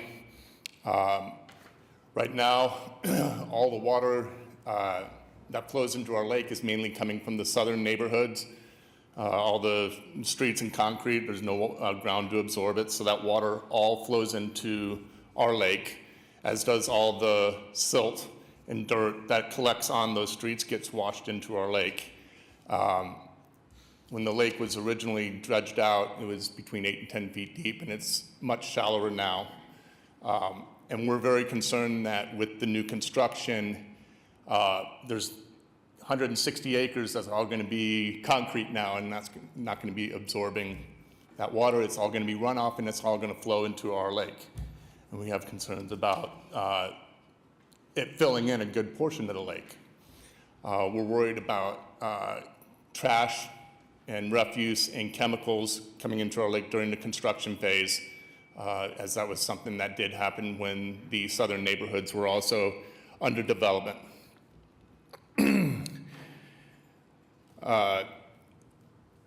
Excuse me. We're also worried about with the chemicals that are laid down prior to construction and then run off into our lake. It does create algae blooms in the lake, and that can actually be dangerous to the wildlife habitat there, along with any pets that the residents have, in their yards. The residents of the past couple of years have gotten together and spent about $10,000 cleaning up the lake, all right, and keeping it in a healthy state. So we don't have any issues with that, but we're concerned, again, that this new construction might pose some problems with that.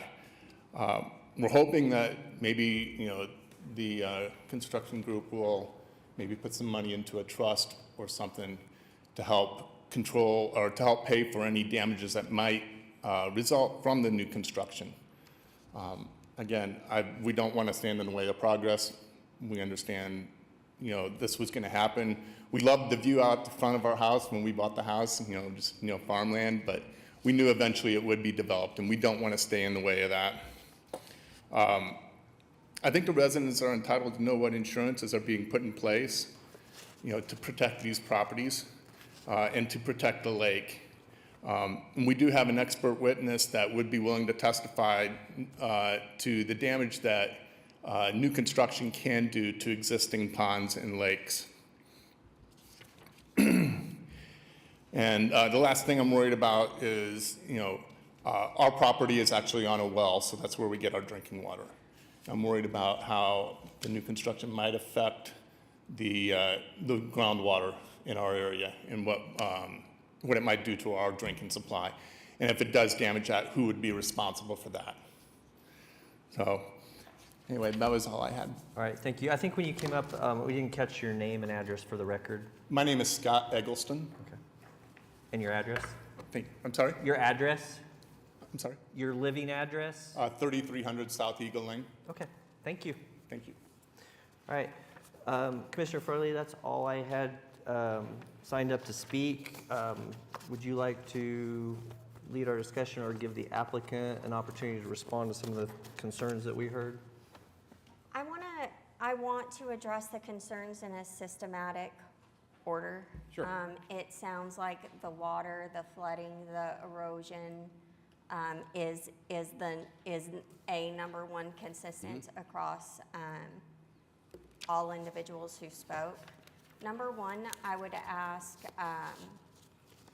does this community have stormwater or storm drains? Are you installing storm drains in the community? Storm drains. We will have storm drains. Yes. Okay, so when we do hardscape and we put in the roads and we put in the houses and everything, the water that comes off of this property and off of the hardscape and roads is gonna go into storm drains and gonna go into the storm drain system versus flooding a pond or going straight into a pond? Correct. So if you look at the property now, on the aerial, it's farmland, so it's in various states of planting, or here, as you can tell, it's just dirt. So what happens in a rain event when the property is like it is now is it sheet flows and there is no control measures. What we will have in the after are storm drains, and we will have an engineered study that tells us what the historic runoff is and how we need to control that and deal with that to ensure that we are not providing any negative impact on the properties around us. And the common area has a retention pond. It sounds like that may be the concern of there's a retention pond in the common area. What if it overflows?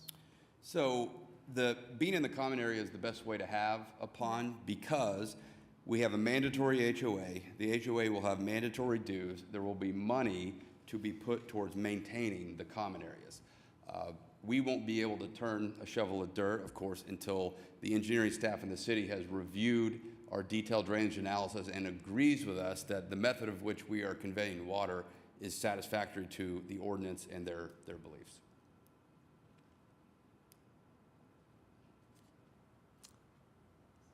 I would like to hear from the city of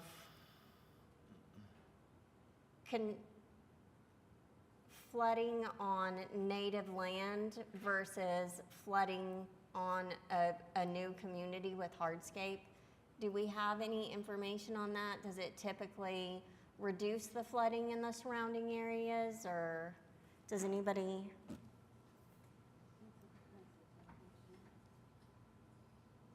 Good afternoon, Barry Lodge, Oklahoma City Public Works. As far as method to be able to reduce the flooding impact on the adjacent properties, the main tool that we have available would be to provide some on-site storm sewer detention. I was trying to look on my computer to see if this is in a detention required area. Mark, you may be able to answer that. However, they do have the pond that could be modified to provide additional stormwater detention in that pond to help alleviate some of the runoff that would be increased, and it will be off of the residential development as opposed to the agricultural use that's going through there now. There will be an increase. So in order to alleviate that, they could provide some on-site detention in that existing pond or in some other areas on the development. It wouldn't have to be just in the existing pond, but that would be a logical spot for a good portion of it. And the storm drain doesn't control that runoff? The storm drainage system will not control the amount of runoff. It will, rather than having a sheet flow condition that would currently exist on that property, it will turn that into more of a point source discharge from the storm sewer. So it's not, it won't reduce it, but it will capture it and would allow it to be directed to specific locations. Meant for control. So if they had some areas that would be available for some additional on-site detention, they could use the storm sewer system to direct it to those locations. So he asked a question as to whether or not detention is required in this area. We don't know, but we commit to providing detention. Whether or not we're in an area of the city that would require it, we commit to require detention.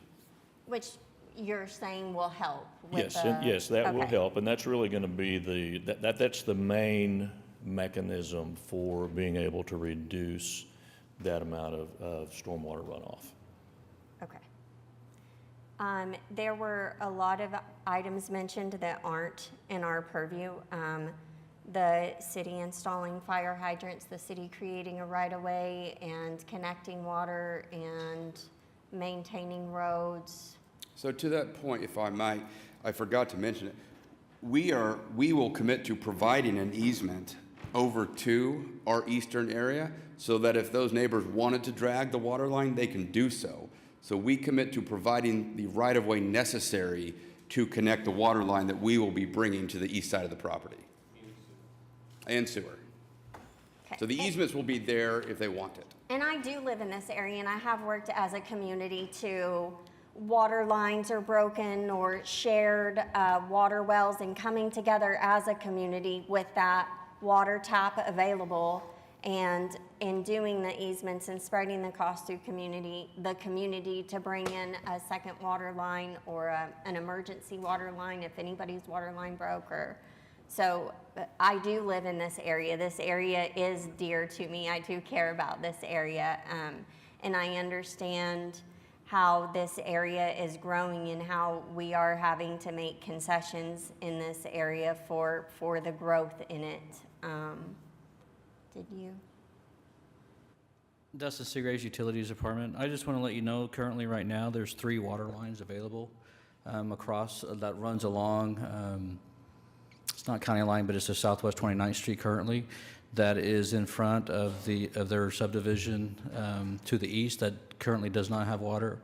And so they're more than welcome to be able to, we had, like you were talking about, a program called an assessment district where they can come together as a group and petition the city to be able to install water lines in their neighborhood. And what we would do is we would take the cost of that and divide it equally among all those residences and put that cost back on their water bill for the next 10 years, with a little bit of interest on it and everything, to be able to recoup that cost.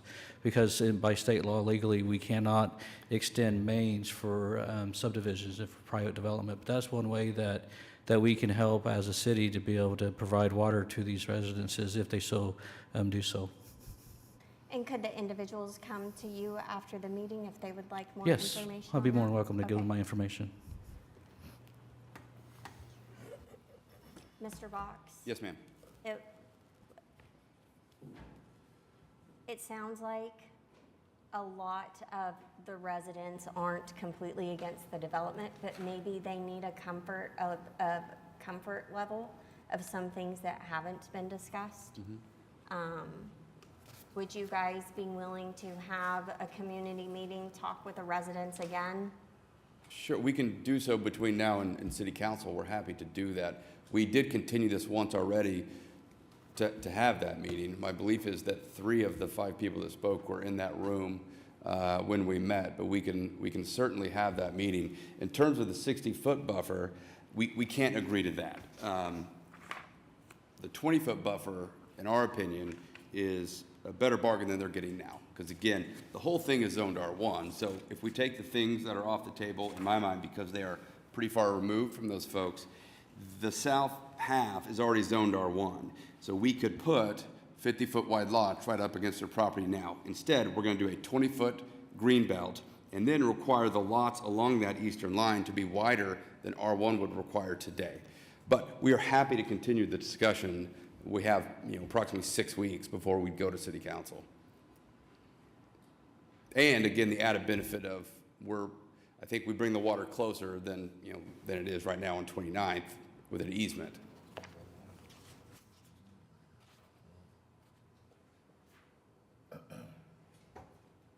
This is a PUD. Is a plat, a final plat, anything else required, or this PUD just to go straight to City Council and? It'll go to council.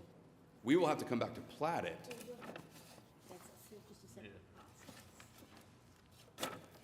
We can't develop that south piece without it being contained in a final plat. So that would be public hearings on prelim and final plats. I tell you from information that I had received and discussions that I have had, I didn't expect as many speakers to be at this meeting. I understood that a lot of these items were resolved within the community or agreements or, however, a give and take kind of situation for a better level of comfort from the community, but it doesn't look like that's happened. So with so many, 5 individuals still coming to the meeting to speak at the meeting and saying that they don't agree to this, or they still have concerns, or they would like to talk more about a level of comfort, about items, about retention, I still feel like more time needs to be spent with a community to maybe put in those drainage ponds, or if they're asking for a 60-foot buffer, why are they asking for a 60-foot buffer? It sounded to me like it was for a utility right away, but it doesn't sound like they need one. No. So it sounds like more discussions need to happen to me. Well, we can't do anything to further detail the drainage because that doesn't happen until the plat phase. That is a 6-figure type of study that no developer will ever do without entitlements, which is true of every single PUD you hear every other Thursday. In terms of the 20-foot buffer, we will likely be able to place utilities in there, but we will guarantee them access through an easement to both water and sewer, which they don't have that today. So we're happy to continue the meeting, continue the discussion between now and City Council, but the idea that we'd be able to come back here with everyone in agreement, that won't happen. I wouldn't expect everyone to be in agreement with every single piece of it, but I would expect them to be more open to the idea of, I understand some things aren't going to change with the concerns that they have. Some of those concerns can't be addressed. They can't be addressed by you guys. They can't be addressed by us today, Right, and again, it's already zoned R1, so we're not going from agricultural to R1. I know that it feels like it because it's a field, but right now it's zoned R1. And as it relates to what's up against them, they're getting a better product than could happen without any approvals but a plat. The whole of the property is zoned R1, so tomorrow you could come in and put in 6,000 square foot lots everywhere and not even have these conversations. Is that correct? Other than a plat, but yes, there'd be no buffer, there'd be no, guaranteed utility access, 50-foot lots rather than the 60. They could do really small. Correct. I had a similar question, and the reason you're doing the SPUD, maybe you said it in the outset, do you need it for the duplexes and the office and these things up on the north side? Correct. Yeah, it's all R1, so all of those uses wouldn't be allowed today. So if you weren't doing those, I think, to your point, which I've been hearing loud and clear, yes, you could do smaller lots, all the hardscape, all the runoff, all those things would still exist. It could be more intense and more dense, residential. And as we've been doing earlier today, telling people to come to these SPUDs so we could help with a lot of these issues. There's a decent amount of compromise here, I think, but okay. It is very important to me that it's already R1 and that there are already some compromises built in what you've brought here.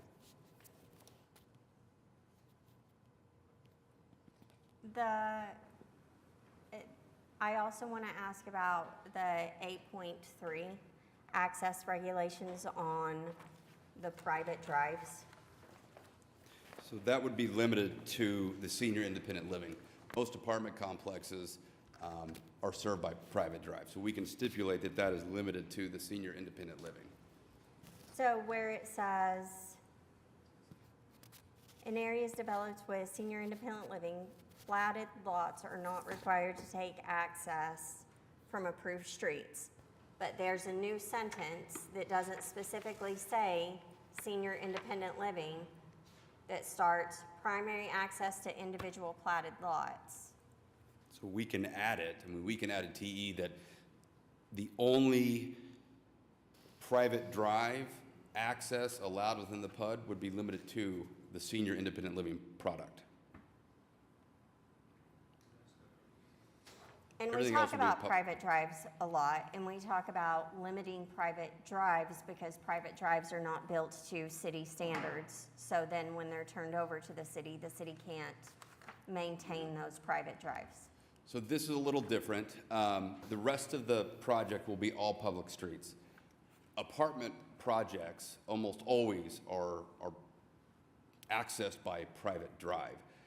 The discussion we've been having in recent months has been private drive serving duplex lots and single-family residential lots, which act as if they were a public street, people not knowing that they're not a public street, and then they're not built to city standards. If you think about when you enter any multifamily project, it's parking lots and it's small drives that connect the units. My belief is that the concern raised by the commission over the last several months is the former, being single family and duplex that feel like a public street, but the neighbors wouldn't know until it became a problem.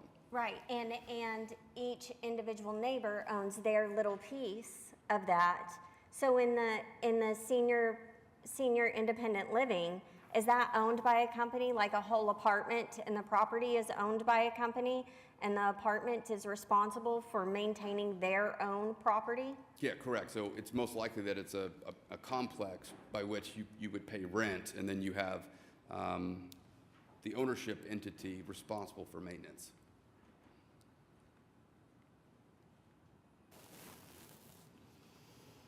It really is just like as former Ward 8 Commissioner Nick Gales used to say, it's just a really nice apartment for old people.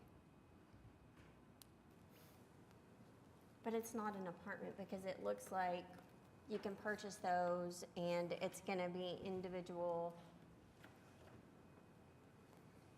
Am I wrong? Am I looking at it wrong? I mean, senior independent living would allow a multitude of types of development, but almost all of them are gated, private, common area maintenance charges borne by the developer / property management company. I think as depicted on the site plan, it looks like an apartment complex. Does it? Yeah, it's in the upper right-hand corner.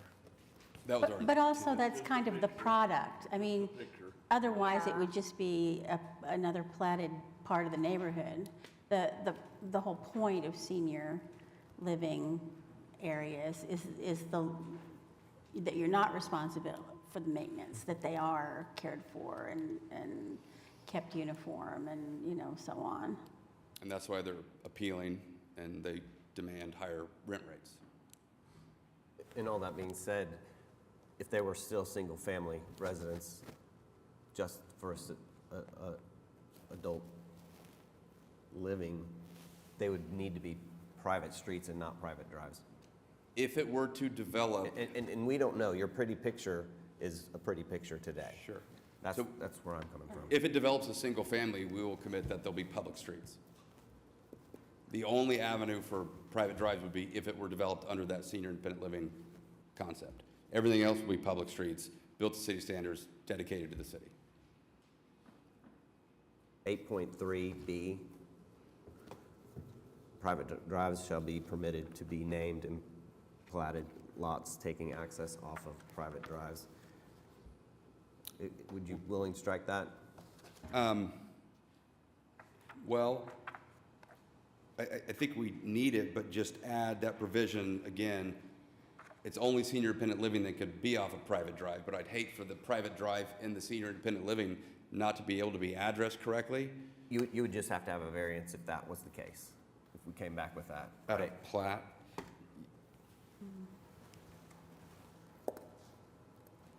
Fine with that. That's fine. To me, because we don't have a clear design, that seems reasonable. Yeah, we can You strike know, that B. That we take out the private drives, and then if you need private drives or private, what? Yeah, if you need private drives or, then you can do that in the plat. Well, oftentimes you don't plat, you don't have to plat multifamily, you would just go get a building permit. So we need to build in, if the senior independent living is developed, it would be allowed to be off of private drives. But we can strike B, as requested by Commissioner Noble. And if you think that A is not clear enough, we can, whatever the language needs to be to convey that it's only senior independent living, we're happy to add that as a TE. To me, that makes the most sense. It seems like we need to clean up, either we're striking C or we're just retaining TE2. Those two statements are in conflict about sidewalks. We agree to TE2. Okay, so that just negates item C of 8.3. Yeah, and we could add a third TE that just says, it's limiting language that the only use unit permitted to use private drives would be that senior independent living. I have a question, and Mark, tell me if I'm like, this is, a crazy question, but is it possible for you to tell us, normally you have like lot coverage on a single family lot, how much of it will be covered by at least structures. Lot coverage doesn't include paving though, does it? Is there a way for you to compare for us what the, open ground, saturation capable part of this area would be under the plan you're proposing versus the straight R1 zoning it has now? So currently, we didn't modify that as far as coverage. I believe the permitted is 50%. Oh, I'm looking for you over here. You've been sitting over here too long. So I'm up here. The lot coverage in R1 is 50%. we didn't modify that lot coverage. So, but I don't believe, just from my experience, that in this area that detention is required. But I'm well aware, because they've pointed it out, of the flooding concerns. I'm going to do detention. I want to protect my liability to them, as well as we're not going to improve their situation because somebody south of us didn't take care of the problem, but we are, and I might just improve it as well because it discharges, their problem comes at my southeast property corner, so I'm likely going to have to catch that anyway by our drainage ordinance, and I'm going to put it in that pond, and I'm going to control it. I truly think that we're going to help them there, but we're certainly not going to adversely. I am going to provide detention. I'm going to provide it to the east. I'm going to provide it to the north. I mean, this property, there's a ridge line about diagonally about the two corners of the little square and there. And that south portion flows to them, the north portion goes north. I'm going to provide detention in both locations as protection from our liability and just not to increase runoff from this development. So I do agree to that, yeah. And we're happy to add that as a TE as well. Even that way, if it's not required, I'm providing it.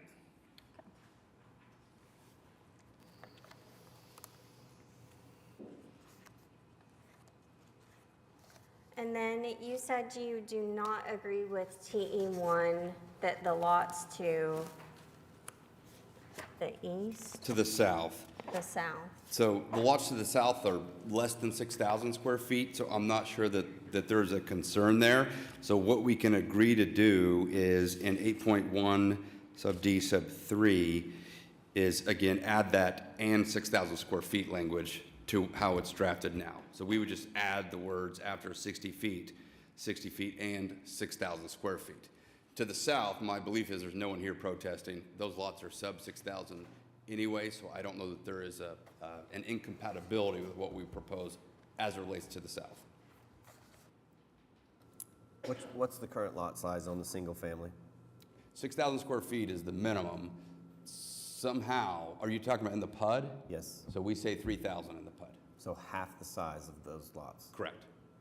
Is Now, the- to the south, though, for whatever reason, it's R1, they were platted less than 6,000 square feet. What are they platted to? Do we know? 5,000? Something like that. I don't, yeah, mine, 40-foot lots, 50-foot lots? I found them all to be over 6,000, so I wasn't sure which lot and block you were talking about. That's where the TE came from.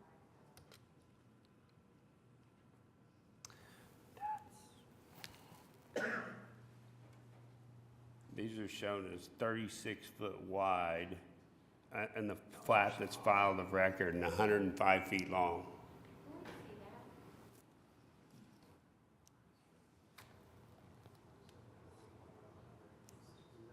That's 3,780 feet.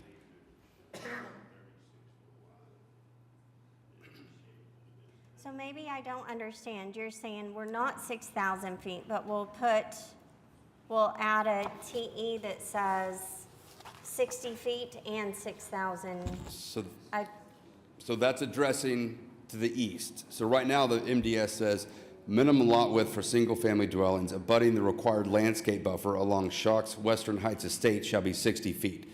So that is, what that is telling us is these lots right here have to have a 20-foot buffer, and they have to be 60 feet in width, which is bigger than what R1 would allow or require. And what we're saying is add the words "and 6,000 square feet." So it's 20-foot buffer, 60-foot wide lots that are also at least 6,000 square feet. But you would still like all of the lots to the south to be half of that, the 3,600 or whatever it is. Yes, I mean, that's the way the PUD is drafted, is to reduce the lot size along that south.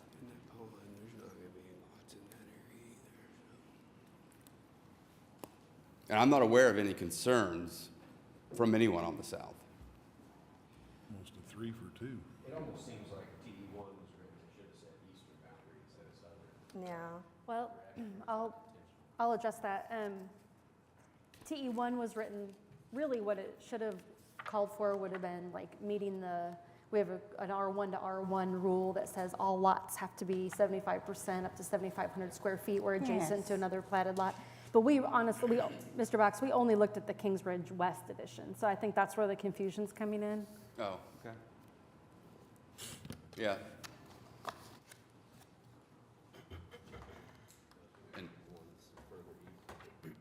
And the Kings West are a little bit to the west, but it's split. Correct. Yeah, you see the two labels. You've got the Wings West 8, which is the eastern half of that south, which is what this is.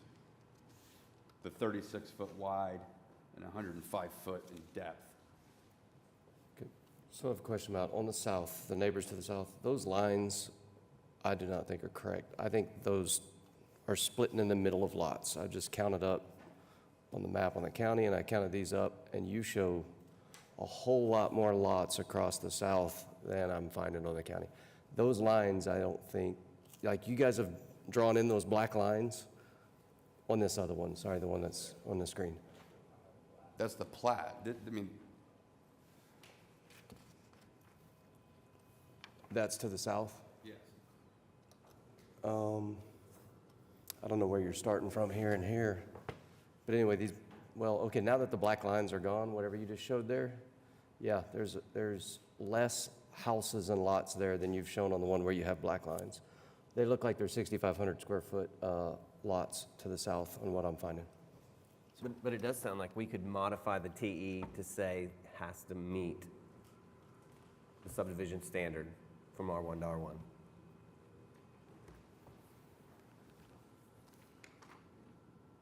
Sarah? Would it? Is what they're asking for meet the subdivision standard? It's a zoning standard for R1 development, and the reason that it was identified is just through the compatibility review. Where the Right. comprehensive plan calls for, actually it's 60% in the comprehensive plan, that is a potential trigger that may require mitigation. So it's up to this commission whether you believe the mitigation's required. And to repeat, We really were just looking at the Kings Ridge West because that's the one that triggered the potential issue. So it's up to you how, if you think that needs modification, then I'd be happy to talk about how the zoning code reads. It makes sense to me because what you've suggested would address both the fact that there's two different lot sizes in the west and the east. Is the provision 60%? The comprehensive plan identifies potential triggers if lot sizes adjacent to other lot sizes are less than 60%. If this was just R1 to R1 and you were platting it, then we would apply what the zoning code says, which is 75% of the adjacent lots up to 7,500 square feet. If they're 6,000, yeah. That's on the south. So we could agree to that along the south.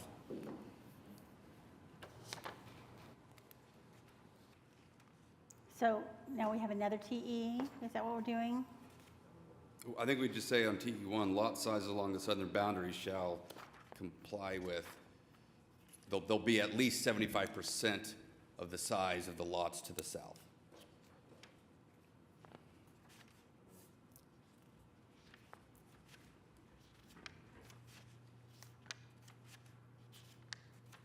Okay. So, and then we agree to TE2. What I have is TE3 would be the limiting language to the senior independent living. TE4, detention required. TE5, striking 8.3B.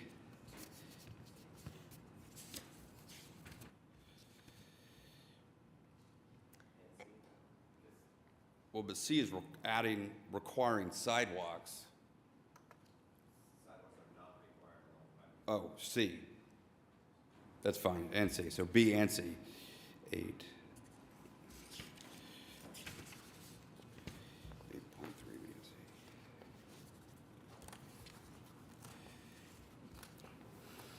And in 8.3, I think you should just, the senior independent living should be understood for the whole paragraph. Yeah.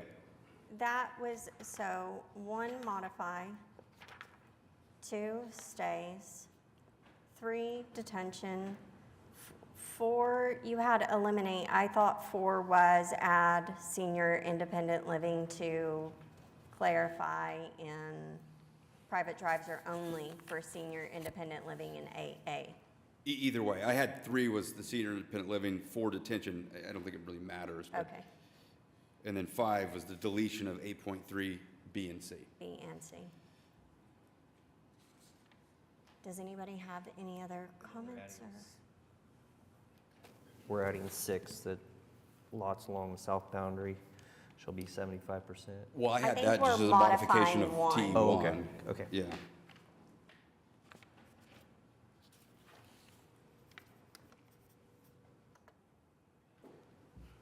And you're planning to meet with the neighbors between now and city council. Absolutely. We can even do it at Mark's office because it's out in this area. And I would like to be invited. Staff can give the speakers my information before they go, and I would like to come to that meeting. Okay, so I'm going to make a valid attempt on this. Got it.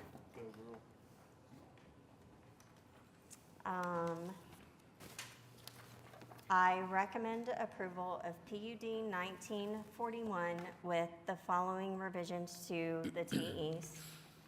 TE1 be changed to lots on the south side to be at least 75% the size of adjacent lots. TE2 remains the same.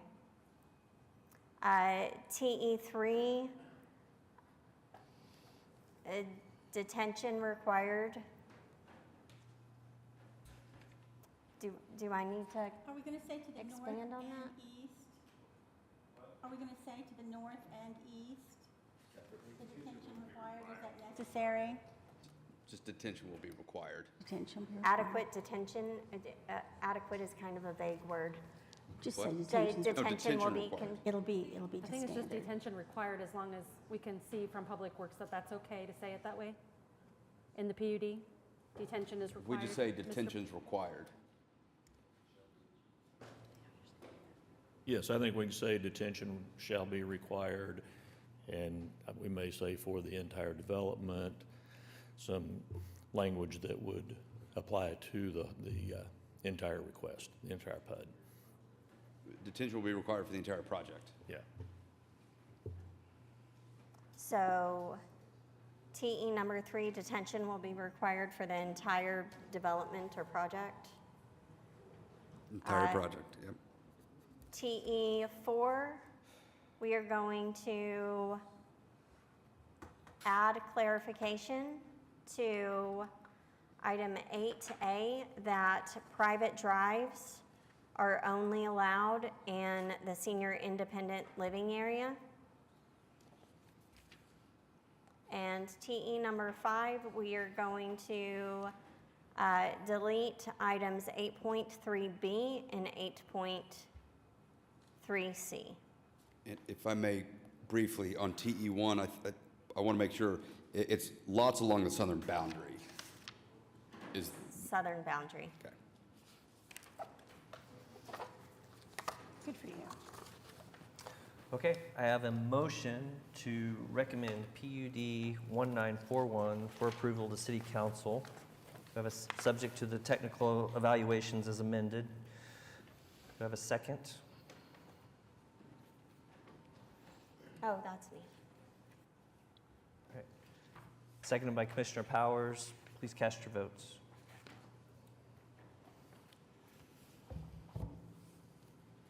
Thank you. We have not. Now that, before we move on, I want to revisit item 18. Curtis Liggins, subdivision and zoning. Mr. Hall and the other party involved have agreed to convert the case to a SPUD, and they would request that it be heard on the 511 agenda. And if that's acceptable, I think we can. There might be a little concern getting it done by then. If we have to, we can negotiate with them to extend it further, but if we could request that. You want to stick with 511? Yes. Okay. Okay. I'll move approval of item number 18, PC 10, no, that's not right. I'm going to move that we continue item number 18, PC 10880, until the May 11th hearing in order that the application can be converted to a SPUD. All right. Have a motion to continue item 18 to the May 11th meeting. Need a second? Curtis, if you need any help with that, call me. Second by Commissioner Hinkle. Please cast your votes when available.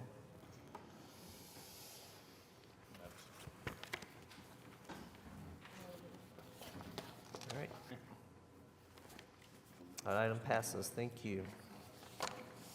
We are now on to item 22.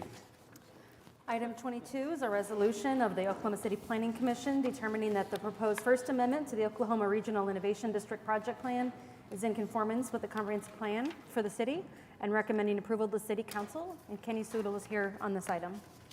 Good afternoon. Kenny Sudol, the Alliance for Economic Development, 105 North Hudson. This is a First Amendment to the Innovation District TIF project plan. As a reminder, you heard a presentation from my colleague Joanna McSpadden back on February 23rd on the downtown project plan, and just to remind you, she spoke back then about there were some properties being removed in that action that has subsequently gone all the way through and been approved by City Council. She mentioned that this would be coming as a phase 2, which would be to add some of those properties plus some additional ones into the Innovation District TIF plan. To point out, we've got a map up here, and really there's 2 new increment districts being proposed. So the first one I want to talk about really quickly, there's a little tiny shade or striped area that says 17, so that's increment district 17. That is a sales tax increment district for the Convergence project. As many of you know, that project's currently under construction. One of the things we're looking at, there's been incentives provided to that from the redevelopment authority, and the city has also put some money in on that. This would allow them to capture some of the construction sales tax with the view towards trying to make an application for the Leverage Act with the state to potentially get some of those dollars matched. That is a budget of $2.5 million in this project plan. The other one is the red shaded area, which many of those properties that are just to the west of 235, those were the pieces that were removed from the downtown project plan to be moved over here. Some of the pieces north of 13th Street, and then there's some of the pieces that's really kind of the middle, furthest eastern pieces that are part of really around the School of Science and Math properties. I want to reiterate, as I did with our TIF review committee, we don't have any projects or anything pending on that. This was sort of an aspirational, that piece of it, and just in the event that they decided to develop some of their properties in the future. This is what's proposed here before you today.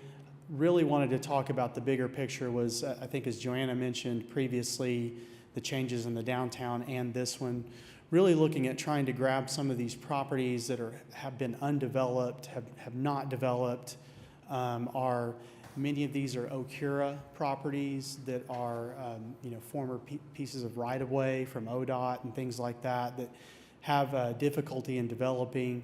And this is part of a bigger strategy. The city's trying to do a lot of work through the MAPS program of doing connectivity between downtown and the Innovation District. We see this as a continuation of that. As a reminder, there are existing TIFs 11 and 7 that are ongoing right now. There's sites N and M, which are already approved. They have not been activated, so just that's what those are on the map for anyone that's listening or watching. Area P, I forgot to mention the budget that's estimated on that we're hoping to accomplish with different developments in this area would be $90 million. Included in all of those numbers, would be an additional $10 million of that 90 that could go towards this. The Innovation District TIF has an interesting budget category that provides funds for STEM education that can be used to work with other public entities, the school district and other not-for-profits. And we have an education committee that's just begun work last year, the first pieces of work there to help bring educational opportunities in STEM for Northeast students. So overall, that's what we're trying to do here. The process, if it has been heard, this has been heard by the TIF Review Committee back on March 24th, which as a reminder is the committee that has representatives from all the different taxing jurisdictions. It was unanimously recommended from that body. This would also have to go, because I remember you had a comment last time, to the Capital Medical Zoning Commission, and then on to City Council after that. So that's kind of a summary of what we're doing here. Be happy to answer any questions. One question. You said a lot there, and I was trying to take it all in. So the areas in red are being added? Correct. In a nutshell. Okay. Yeah, the rest of it's existing. So to be clear, the red is being added, and then the little piece that says 17, that's already in TIF 11 for ad valorem. 17 would be adding sales tax to that little bitty, which is basically the Convergence project. And so what was just for education's sake, how was the area in red determined? Because there's a few little islands of it that are floating around. So what put those particular parcels in it? Part of this was Alliance staff and the city, Joanna and her staff looking at this, and really most of it were things that were Okura properties. So if you kind of start with the farthest south piece, the piece that's just a little bit east of that is Okura property. You've got the Hill. You've got property at 5th and Walnut. The one that's way over there on the far left where the P is actually written, That's an Okura property as well. The little tiny pieces in there are Okura properties. Some of the things that abut right up to 10th Street are Okura properties as well. And then from there, really looking at some of the other ones, we're looking at areas that are almost undeveloped or have very minimal development on it.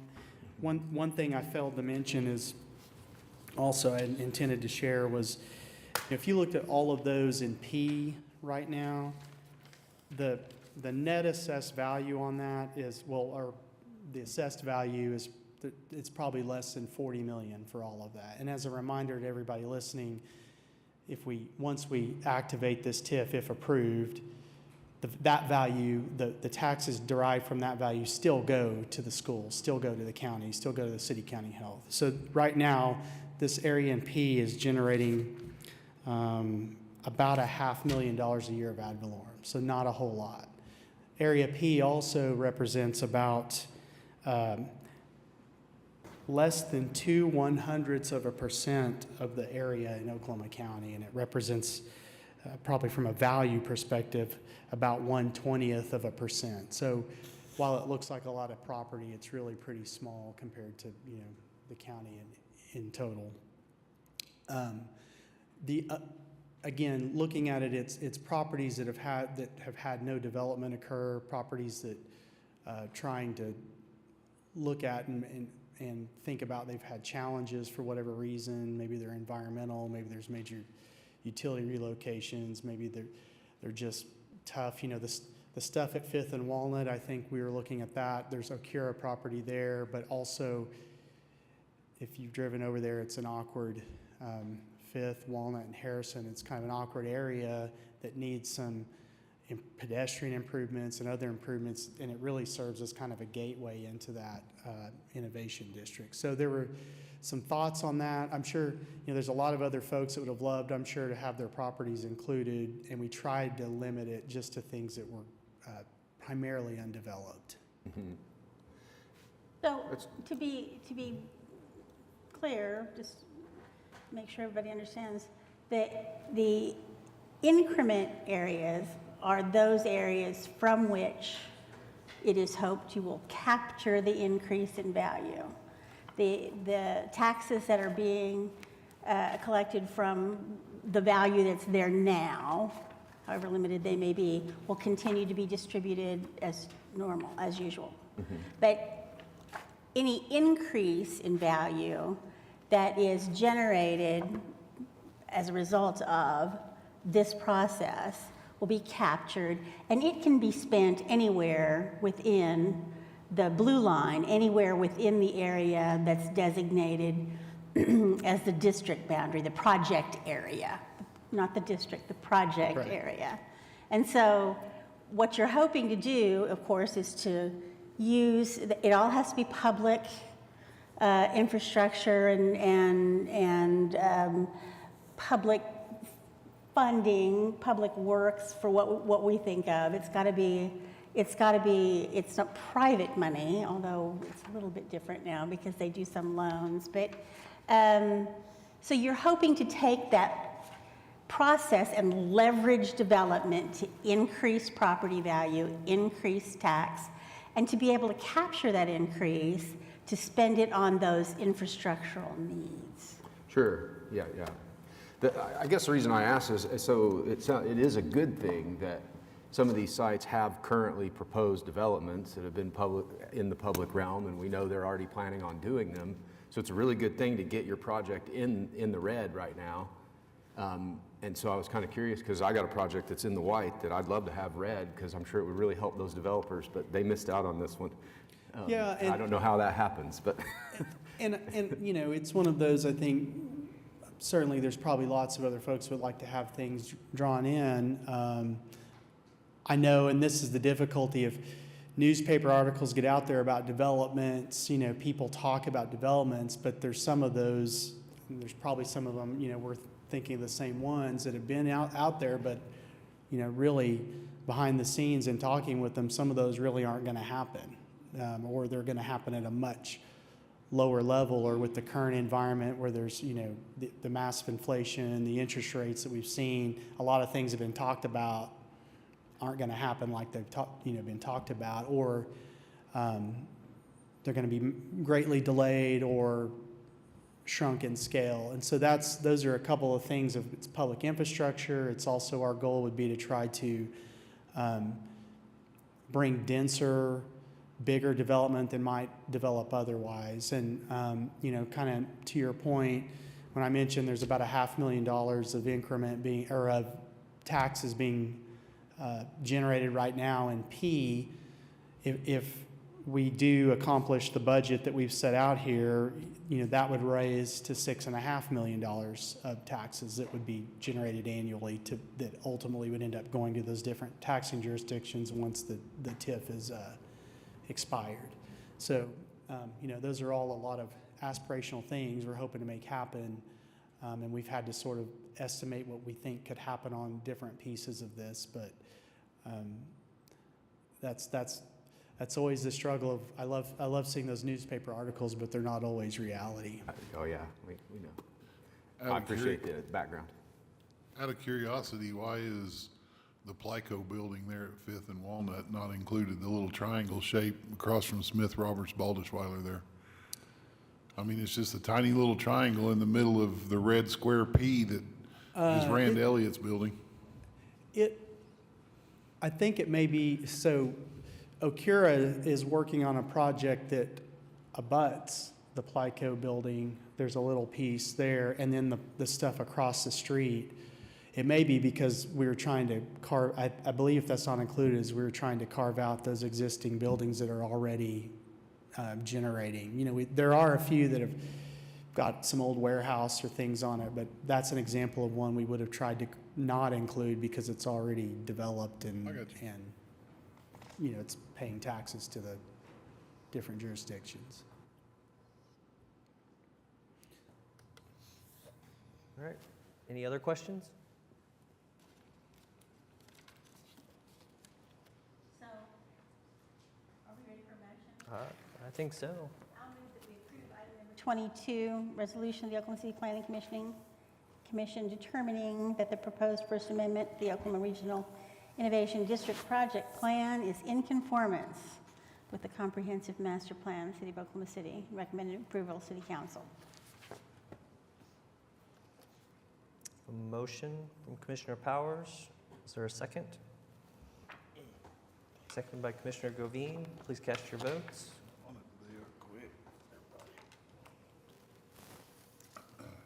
And that item passes. Item 23.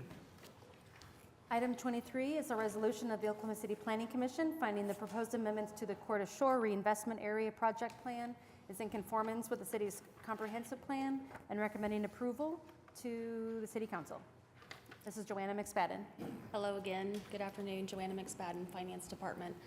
So I have another project plan amendment for you to consider. So the change that we're looking at here is to our Corda Shore project plan. This is a picture of the increment district. The increment districts and I don't have a picture of the project area. It is the same footprint as our downtown project area. So it's the same footprint as TIF 2, which is the one I brought back a couple of months ago.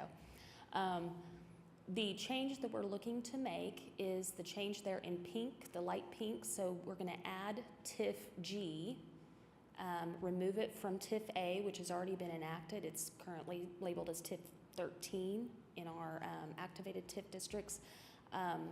The site there, just to give you, kind of orient you, this is the vacant site just north of the parking garage next to the Omni Hotel. So it's a pretty important corner in our downtown area that's vacant right now. So what this does, TIF 13 was enacted in 2018, so we've already lost about 5 years worth of time in that TIF district. And really, in order to activate this corner, get this project that we're looking at going, we need that full 25 years of increment in order to make it happen. So what we're going to do is we're proposing this change to you all. I actually had to cancel my TIF review committee meeting last week due to a lack of a quorum, so they're scheduled for next Thursday ahead of the city council meeting. And so what will happen is we're going to bring this project plan amendment to city council in tandem with the actual project. And so the idea would be that council could consider the project plan amendment and the project for Boulevard Place at the same time. To give you an idea of size, this is just a little over 1 acre. It makes up less than 1% of the area of TIF 13, so the blue, so it's a very small portion. The parcel is currently owned by the Economic Development Trust, so it has a 0 tax base right now. And the idea would be that we could develop it and generate some property tax there in the future. So happy to answer questions if you have any.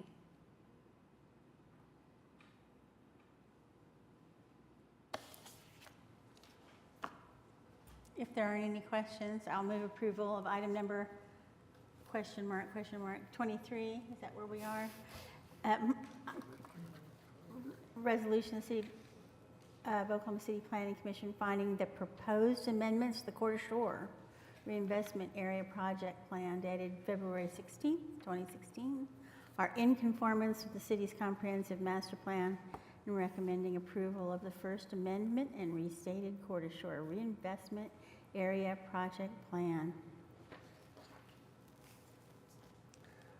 A motion from Commissioner Powers. We have a second. Seconded by Commissioner Hinkle. Please cast your votes.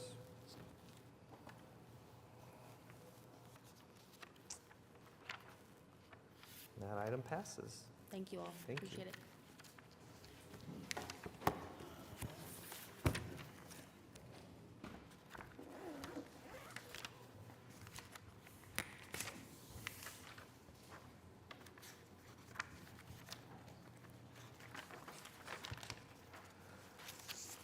I believe that is the end of our individual items. Brings us to additional items. Communications, are there any additional items?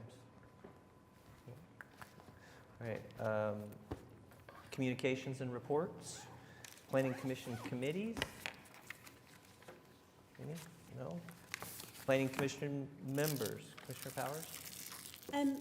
First of all, of course, I'd like to congratulate our chairperson on the birth of his child. A wonderful thing, and it's the only reason that we're excusing his absence here today. The other thing, though, that I would like to say, I would like ever so gently to caution staff. I know that one of the great hopes of the code amendment is that we are going to be able to greatly reduce the number of PUDs and SPUDs that we end up with in the city.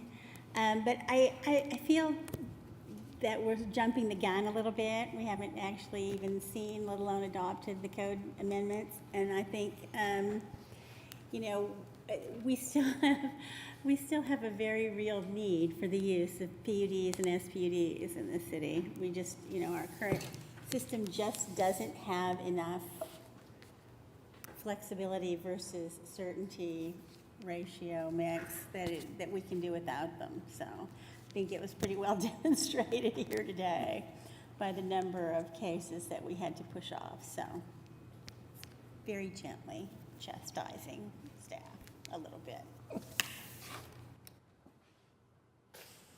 All right, thank you. Commissioner Fraley? Commissioner Privet? Nada. Commissioner Hinkle? Nada. Commissioner Govine? Well, as long as we're congratulations to Commissioner Hinkle for his recent victory, and also to Commissioner Pennington for his birth of his child. I do think it's worth more discussion about the SPUDs, and I mean, yes, we're in the process of improving the situation, but you know, I'm coming to this with fresher eyes and haven't been doing this as long, and it's always seemed kind of, I prefer less SPUDs and more straight zoning, but I know there's a lot of reasons why we do it the other way, and the protections I completely understand, but it sure makes it difficult to look this stuff up and figure out what you're buying next to what someone else has. So I hope we can get to a place where it's clear to the public that they understand kind of clearly and simply what they can and can't do, and then we don't have these people coming in here kind of confused why we keep telling them to go away and do a SPUD. But yeah, so that's just my thoughts, a gentle thought that hopefully we can some of these, maybe they are appropriate for straight zoning when I see C3, C3, C3 all around, and then there just happens to be a little R1. I'm like, all the others go from C3 straight to R1, so are we really achieving the right aims by making them go away for spuds? And I have to say, I think you need to be careful about assuming that zoning that's in place is there because of a thoughtful process.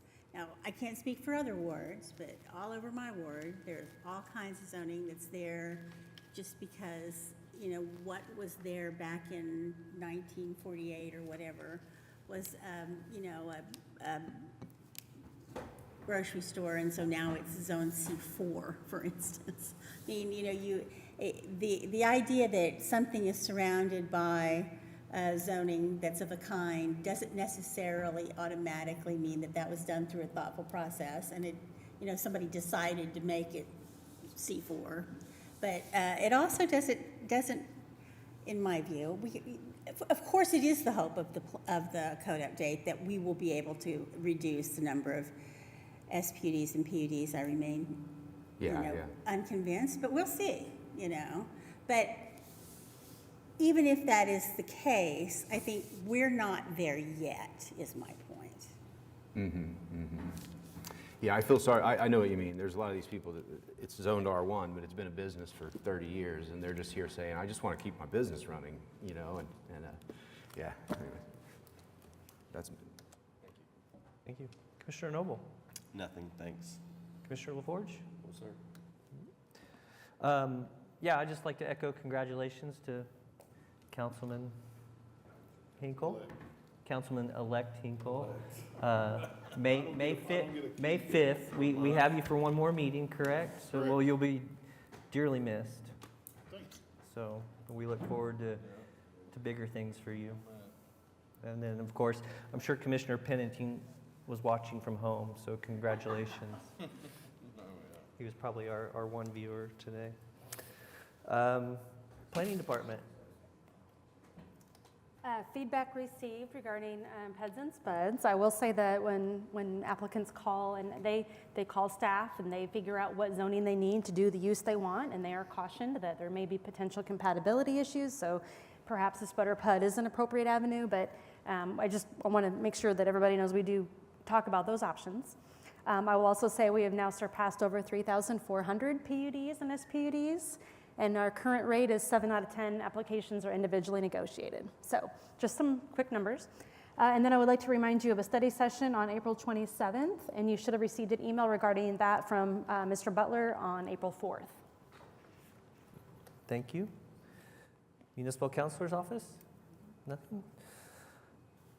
I do not see any citizens to be heard. Any other business? I say adjourn. Thank you.